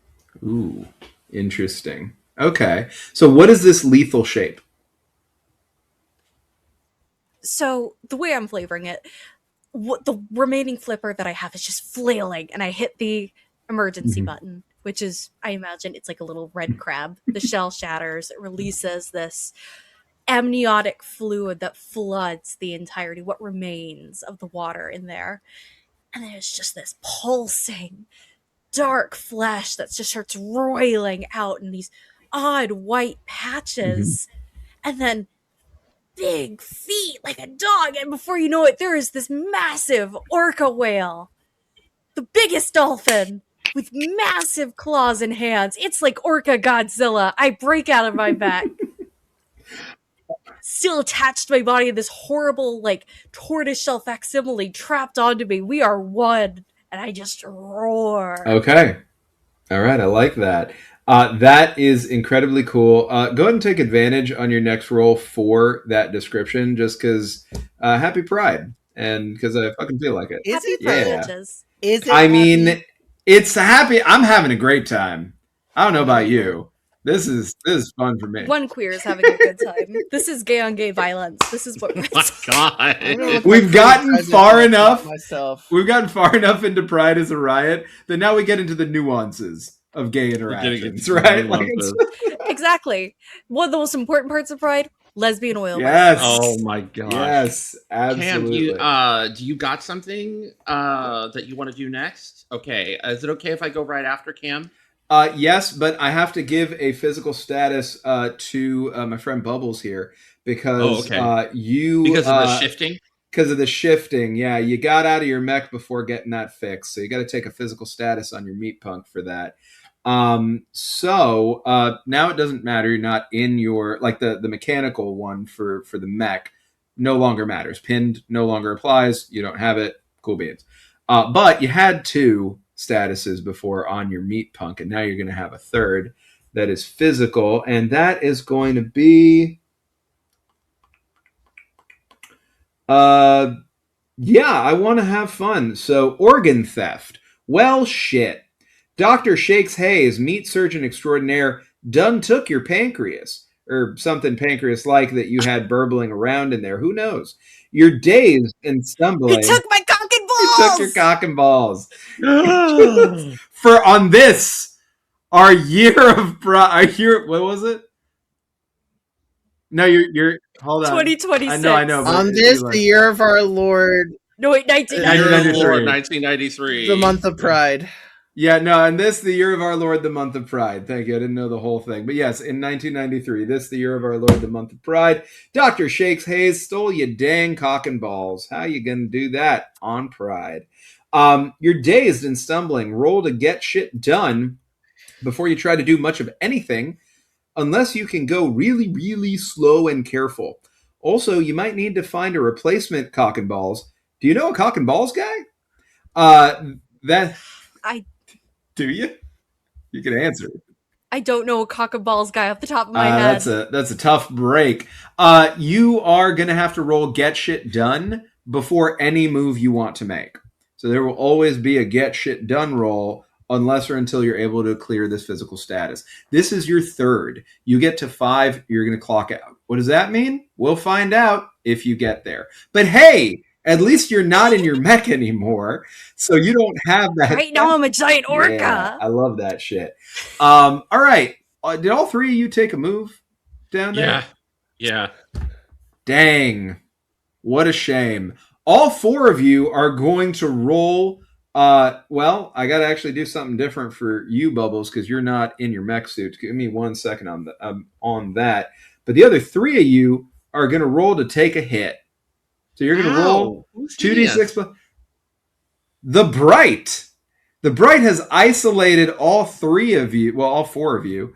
Even you up there counted, Marveen, right? Because now you're all in the same space again. You were together. And then that wish upon a star that gave you a monkey's paw answer came about. And now you're all freezing cold and alone.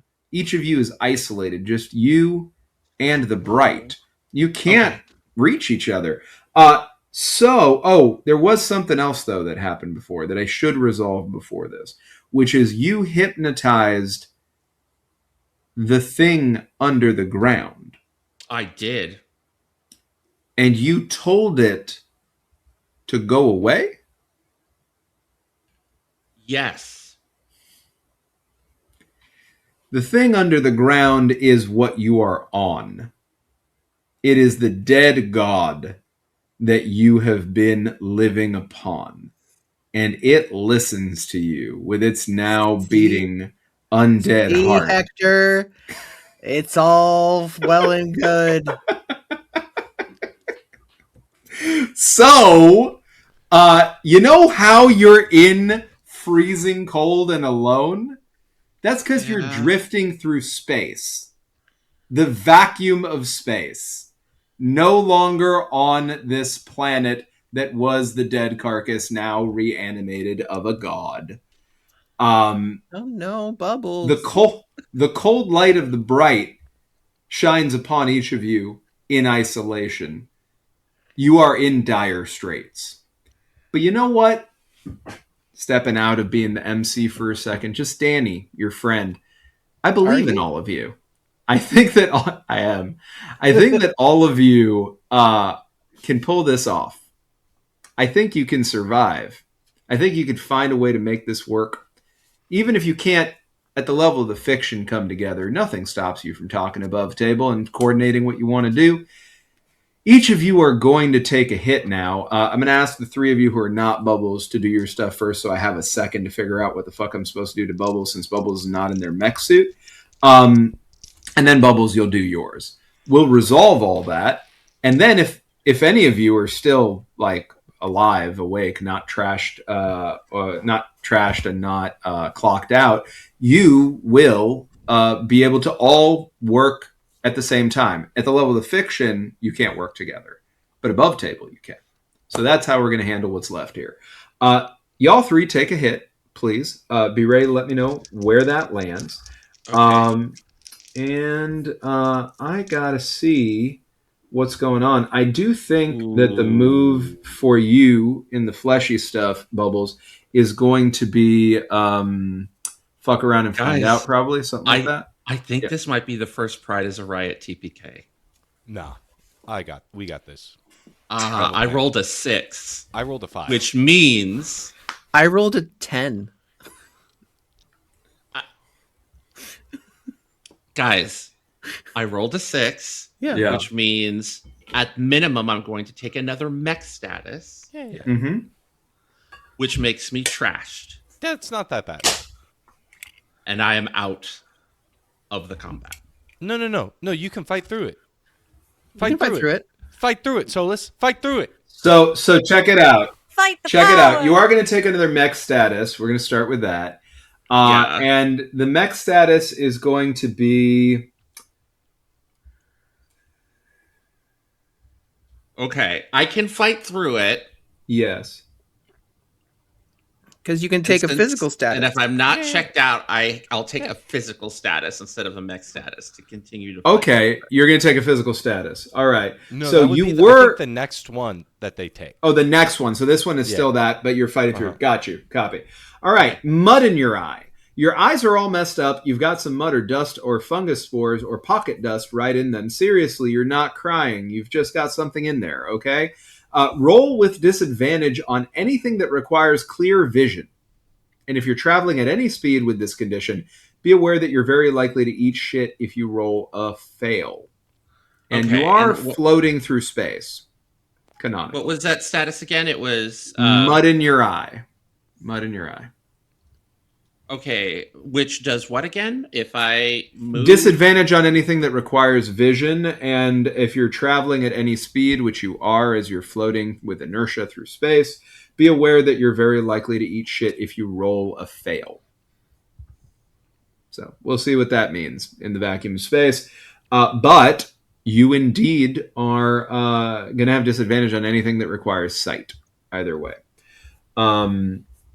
So you are in a place where you could be trashed, but instead of being trashed, you are fighting through it. And you are going to take physical statuses from here on out as needed to survive. How many statuses do you have, physical, mental, or emotional? I only had one emotional status that I took, and I've only taken one physical status. Okay, so you're at 2 of 5. You have 3 more, essentially, that you could take before you clock out if you don't just let yourself get trashed. So that's where you're at. Marveen, did I hear a 5? You bet your sweet ass you did. I know I did. All right, so you are also going to take your second mech status in this moment, and that is going to be Drift Incompatible.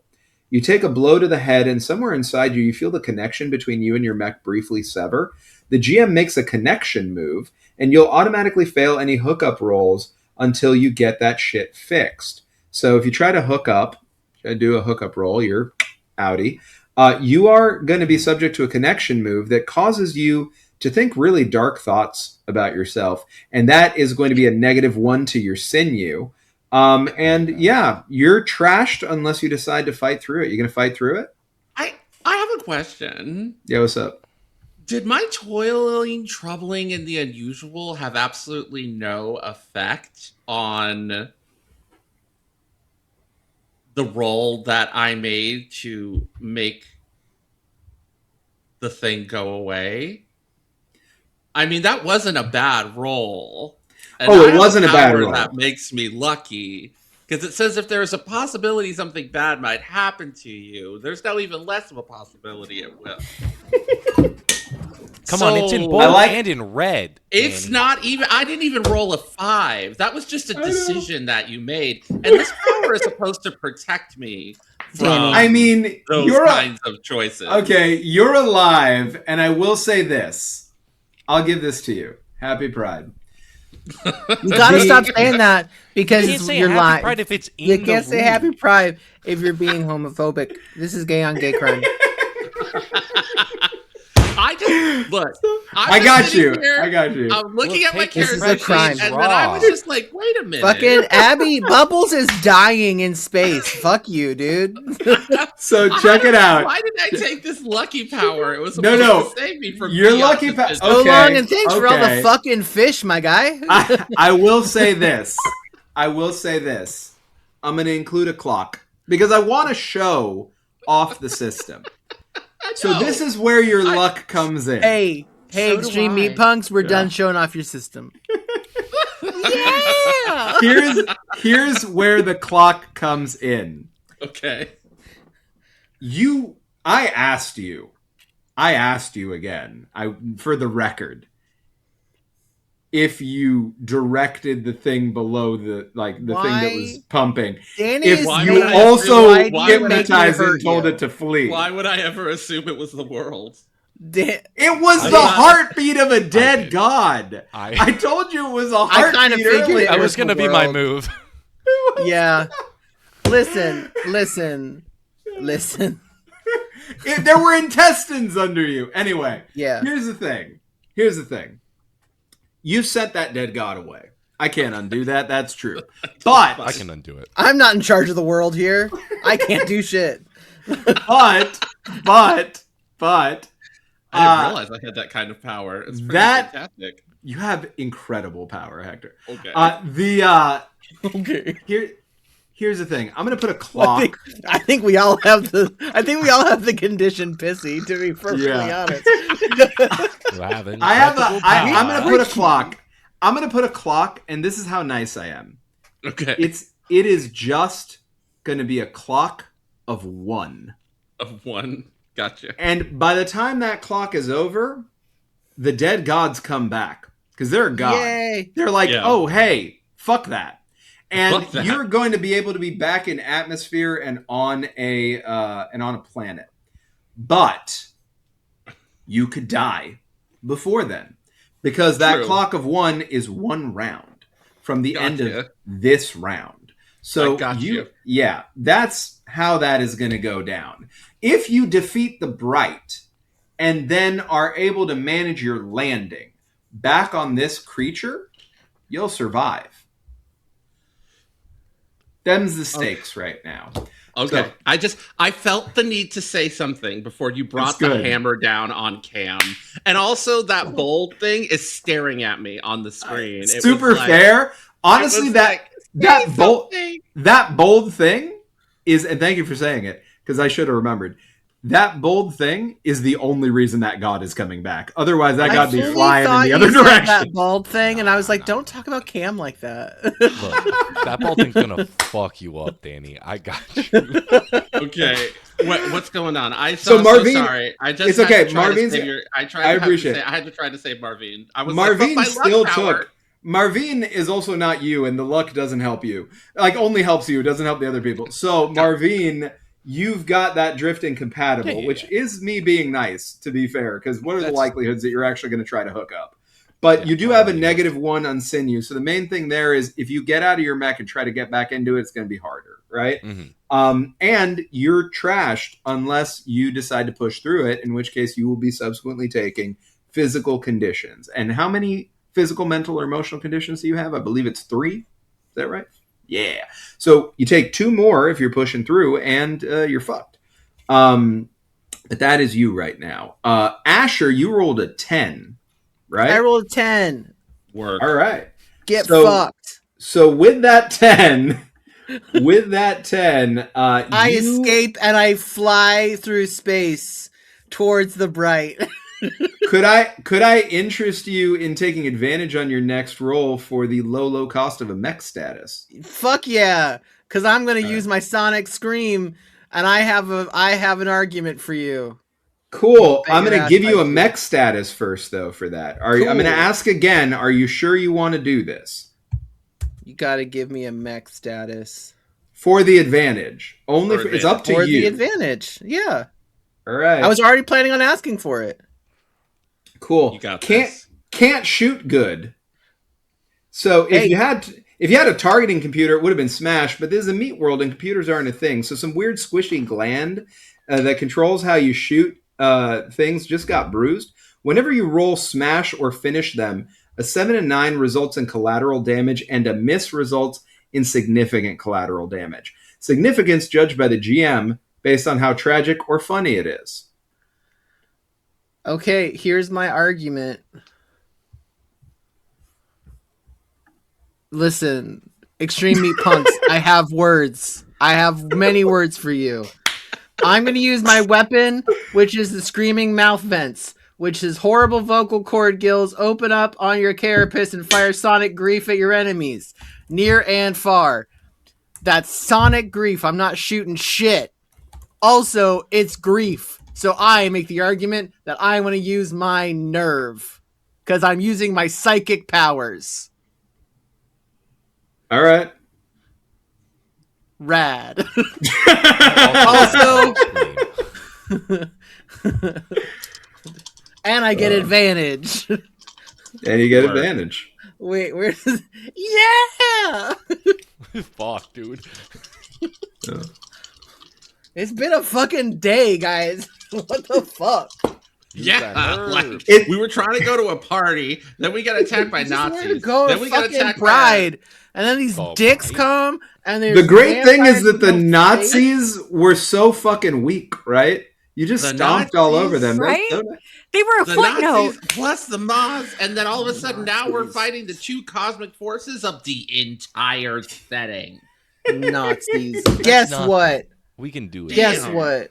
I did a What? roll with an advantage plus my nerve, and it's a goddamn 10. Yeah. That's a I pretty lucky sonic thing. grief. I psychic lance at this light, and I say, "Go fuck yourself." I just scream Now- at it. I say, "Get out of here!" So as I understand it, you're hurting it. So that takes it from a -2 brawl to a -1 brawl. Yes. Yay! I'm going to remind everybody of a rules thing. In order to you do a finish them, to finish this, you got to get to 3 brawl. You're I got 4 this. hits away. Easy. You've got 1 round after this before this thing shows up, and you're going to get hit at some point. So just keep that in mind as you're deciding. You cannot work in tandem at the level of the fiction, but you can above fiction. Go ahead, Cam. Danny, we gotta go to bed. Look at Abby.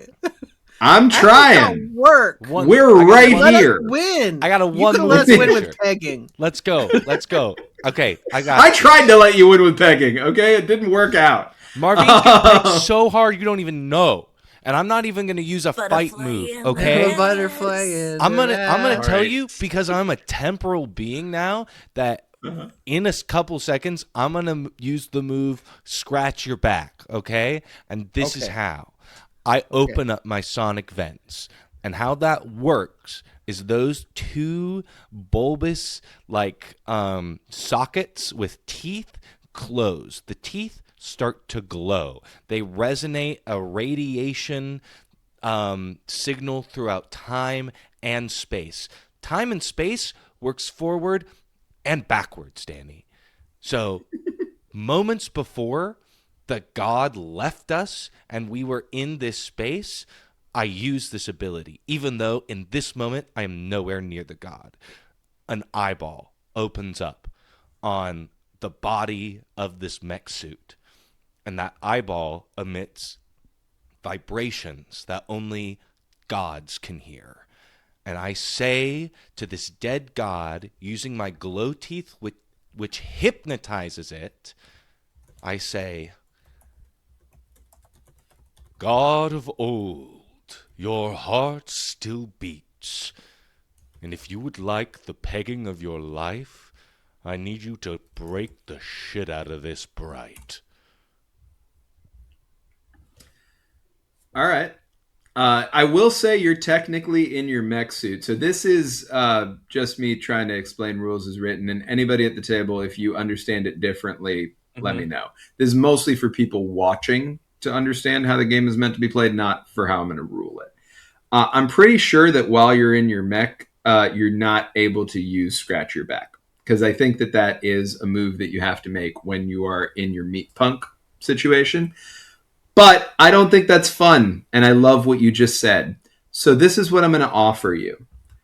You're going to be able to take this act for the low cost of 1 physical, mental, or emotional status. With the understanding that if you get anything less than a strong hit, that means if you get a 7 and 9, this is still going to happen. I will also give you a 2nd physical, mental, or emotional status, which will take you to 5. Incredible. I'll raise you. I'm gonna wave my banner. Instead of that, I hypnotize and give them the thing, advantage. and then I love that. Thank you. That's perfect. I'll bargain with you. I will leave my mech suit to do this. Okay. In It is space? being in space, but also in the past. So Nice. the moths will land on the god, and the mech suit is in space hypnotizing the god. We're going to triangulate. Okay. Remember that if you want to get back into your mech suit and do any mech stuff, you have a -1 sinew already from I have before, a negative from 1 the connection to my issue. sinew roll, right? 2 your Or is sinew. it like not -1 overall. Sorry, 2 your sinew. Gotcha. I will say you will be able to get that advantage, but Asher, I did say that you all are isolated. So for me Yes. to allow for that to happen, which I'm happy to do, Asher, you're going to have to take a mental condition. Do it.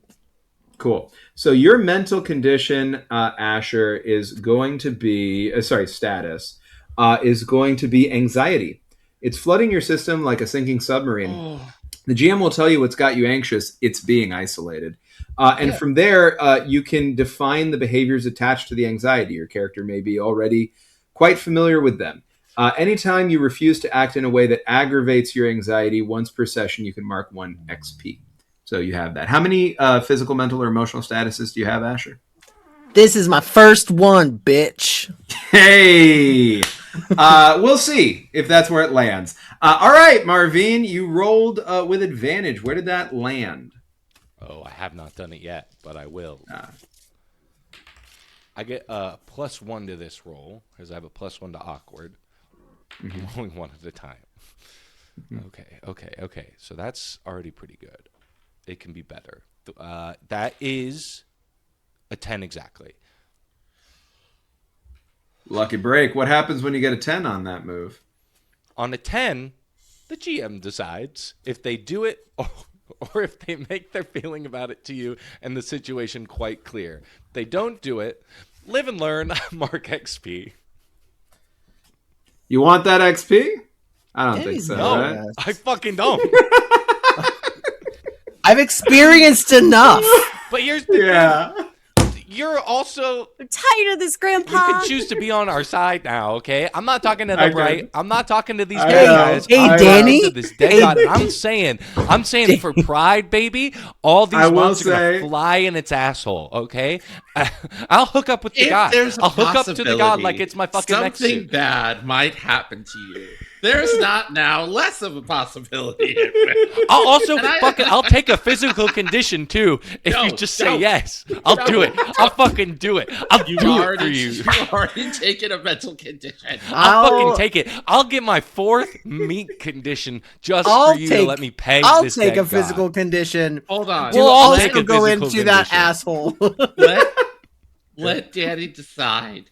You guys don't have to take any more conditions. We are on edge already. I kind of You want don't- to. I like You being don't- edged. You don't have to, but you do want to. And I'm going to give it to you because it's pride. Thank So you. because you Okay. asked for it, the god's into it. You're able to yeah. fuck that god ass real good. You are you're blood sneezers now. Both of you, since you offered to take one as well, Asher. You're coughing and sneezing up blood because of internal injuries. Alone, this doesn't do anything. But anytime the GM would make a hard move against you for missing a roll, they can incapacitate you this is miswritten, but it says they can incapacitate you, will, injury, and pain in the worst way. So basically, I can hurt you. So I'm going to hurt you if you... no. If not now, if you But if I do miss. If not if you now, miss. when, dude? We gotta go. Can't do I know. that. We can't exactly. No, I'm saying the move says it's not now. The move Yeah, says yeah. it's next. Yeah. So you have 2, you have 4. This works. The god's coming back to you. So what is it exactly you were trying to do with that? He was trying to get the god to take out Bright. I said destroy the bright. Destroy the bright. Cool.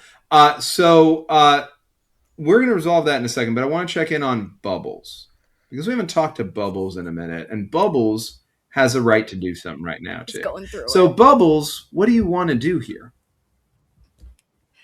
As broken as I am in this new malformed body, there is one move I've got, and it is none other. As I go through my sheet and scroll through, I'm going to use my nerve move, Magician Slime. Once per session, you can reroll a single die after making a nerve roll. You also get covered in Magician Slime. Editor's note, it is unclear what Magician Slime does or what the long-term effects are. Please don't ask us. It is not in the rulebook. So I'm going to roll to get my shit together, but also to assist in this fighting god moment. Maybe just by just like when killer whales do that thing with their tail. Nice. I like that. Well, I like the idea that this orca is trying to take out the cosmic yacht that is the bright, and you're just helping direct the god in that direction. Exactly. Like the goo's coming out of my blowhole. It's like beautiful and celestial. It's like Nightmare at Claire's. Nightmare at Claire's celestial bukkake. Let's go. All right. Yeah, you said you were going to roll with what's the stat that you're using? So get shit done, but I also have to roll get shit done to even move in general without injury. Copy. So two of those, please. Boxcar. Hey, 12. You get advantage on the next one because of those boxcars. Give me another get shit done. All right, let's use that advantage. All right, that is a 5 and a 5. That is 10.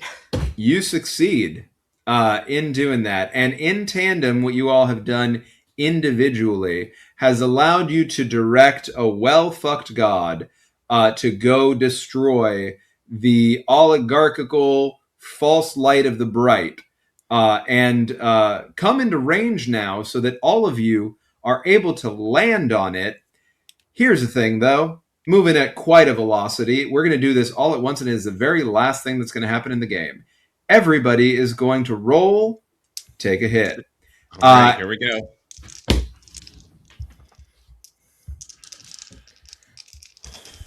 This is still technically in the light of the bright, though, right? Yes, mechanically. Okay, so yes. I roll with disadvantage.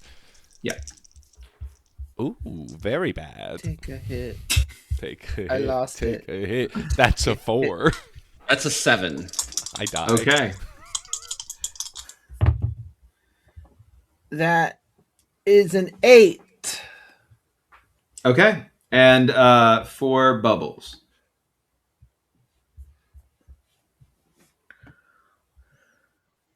I'm so scared. Snake eyes.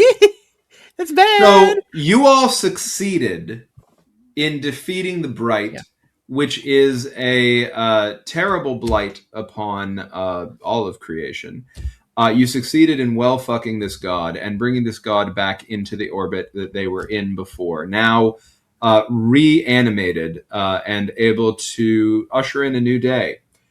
Every single one of you takes a condition for hitting here because none of you got a 10 plus. And I said, I lived by my word. I said I would not pull punches. So I'm allowed to give you a mech status. In fact, I have to on a 7 to 9, and I have to give you one on the other. You're not all in your mechs. And those that are in their mechs other than Asher, I think, have to take, correct me if I'm wrong, Solis, on this, are all in a situation where you have to take a physical. So essentially, you're all going to take a physical. Asher, you can take a mech one, I think, because you're not trashed, correct? I only have 2, and this will be my 3rd. 2 mechs? You have 2 mech ones? 2 mechs. Yeah. 2 mechs means 2 that you're trashed. No. Do I have 2? No, that's what I'm asking. No. What is your viscera? Yes. 2. Oh, yes, that's the answer. No, you're good. You're good. You're at 5. You have okay, 5. Cool. You have 5. You're all good. Okay, Yeah, so the rest of you're us are glass cannons. yeah. So you are geez, which of these didn't I do? Disarmed. You're disarmed. It might be literal, like your arm's over there while the rest of you is over here, or it might be metaphorical, but your arm has been disconnected. Pick one of your weapons. You can't use it to smash until you get it fixed. That is your condition there. The rest of y'all are exhausted. You're just exhausted. The 3 of you take that. You're so goddamn tired. If you're doing anything physical, you're going to need to roll to get shit done, even if it's the most basic shit that wouldn't normally need a roll. Now, my question is, are any of you at 5 statuses, physical, mental, or emotional, in aggregate among those 3? Yes. Is it just Marveen? Bubbles, do you have 5? No? Somehow, no. Beautiful. I have. That would totally be it. Okay. Yeah, and So I'm near death, but I'm not. So you're all right on the cusp, right? I'm at 3. You're at 3. Okay, so you're at various levels. Bubbles barely survives. Solis is not in a good place. Asher has had a great fucking day. Asher's been fucking killing it all day long. Marveen, who really did so much here. Marveen, who turned the middle managers against the Bright, who chose themselves as a chosen of the Bright to turn against the Bright and try to save the day, who has fucked 2 different important entities today so well that they saw the error of their ways and changed in meaningful ways. You fucked a god so good that they came back and they killed what essentially amounts to another god for you. And now you crash land onto the body of the god that you fucked. And you have the following options that are yours, not mine. Marveen can be killed by their injuries. Marveen can fall into a deep coma. Or Marveen can go completely apeshit at all of their friends and stomp off into the desert wasteland, never to be seen again. These are the options for checking out. What would you like to do? Can I not choose any of those? Can I do something else? Sure. Happy Pride. What do you want to do? So all of the moths, so exhausted, they make up Marveen, they fall to the floor. And they start to shimmer in this temporal light. And at the end of their life, finally, they all come together. Like magnets attracting to each other. They coalesce into the form of this giant Menmoth. One that you have all seen before. One that knew all of this was coming, that they were chum and they would die. And it flickers out of existence and appears at the start of the first battle of this campaign, of this session. And as you go, you hear, what do you call a gay cowboy? A jolly rancher. That will be a good joke. And with that, butterflies in your ass, we end the adventure. Thank you, everybody, for a wonderful night. This was absolutely, I will say, Extreme Meatpunks Forever, folks, you have great design ideas in here. You have great language. It's all very funny. We love the evocative world. I would absolutely go into an actual meatpunk world if I could get all of this into some kind of like concise guidance. I will make it for you. I would love for that to exist. With that having been said, let's go ahead and tell people where they can find you. Let's go to Abby, to Hector, to Cam, and to Eli. Yeah, it's me, your local Sleepy Internet nerd. But if you enjoyed me tonight, you can find me here on Streaming Rainbow. I love playing with these folks. They're really amazing. And on the Luck and Chaos podcast run by the Hype Goblin. In addition, I recently was in a Dead by Daylight inspired theme, also trying out an indie system called Slash, a horror system theme movie where I was none other than Michaela Reed. So check that out on the channel Hack Recklessly. So if you enjoyed all that queer horror, check that out for some more. And more importantly, check out these folks' work because they do so much crazy shit, especially Danny. Danny needs to like be put in a cage with a rubber room with rats. He's crazy. And I say that with love. Thank you. Hector. Oh, yes. I have been Hector, a.k.a. Okami, all over the internet. You can find me over at the House of Dreams every Thursday. We are playing my Wanderhome campaign, A Season's Oath. We are in Arc of the Year 2. And we're going to be doing an interlude next July on the July... Oh, God, why didn't I have my calendar open? It's late. And then also we're doing another Season's Oath interlude in July on, I believe, the 25th of July. So in about a month, over on Nerds with Dice for Wrath Month, as I have been jokingly calling it. They are also extending their Pride into July this year because there's just way too much queerness for people out here in the AP scene, and we are celebrating all of it. And of course, here for Pride is a Riot, I will, we're going to be doing queers soon. So I'm really, really excited. Those are the places you'll find me. I'm going to popcorn it over to my favorite hive mind entity playing all pronouns crush, Cam. Hey there. Butterflies in your ass. I'm Cam. It was nice dying for you all tonight. I appreciate it. You can use any of those pronouns to address me. You'll never get it wrong, I promise. I've been Marveen, and also Mendoza, and also the world's greatest peg. You can find me here at the Streaming Rainbow if you want to get more in depth into the pegging scene or what that meant to you or what feelings that awakened. You can join us in the Discord, specifically the 18+ channel Bonk Bank, wink wink, nudge nudge. If you happen to be in the San Antonio area, you can come see me do improv every Friday and Saturday night. Without pegging. No pegging. Party improv. Actually, that's not correct. There's a lot of sex jokes and a lot I know, of but you're not simulated actively sex on that pegging stage. people. It's yet to be seen. Come out to the small little theater in the back of a gaming store and watch me do improv. Follow us on Instagram. Yeah, I love you all. You are all amazing and incredible meat punks. Popcorn to Eli. Hey, everybody, it's me, Eli. They, them pronouns. I was Asher Montgomery, and I was also Chaotic Mess. Hi. When I'm not here, I'm in literal Catholic hell, so come hang out with us some Friday. I don't know when it is. We don't know when this is coming. I know when this is coming out, but I don't know what it is right now.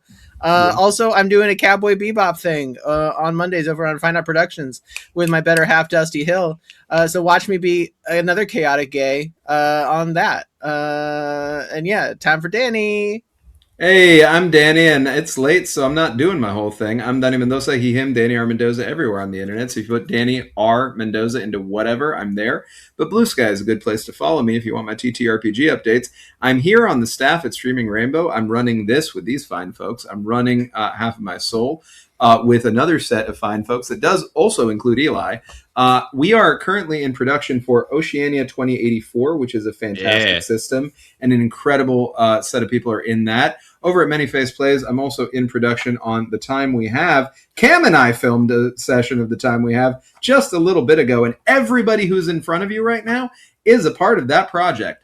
It's just like what happened today, right now. It was just as chaotic and gay and happy.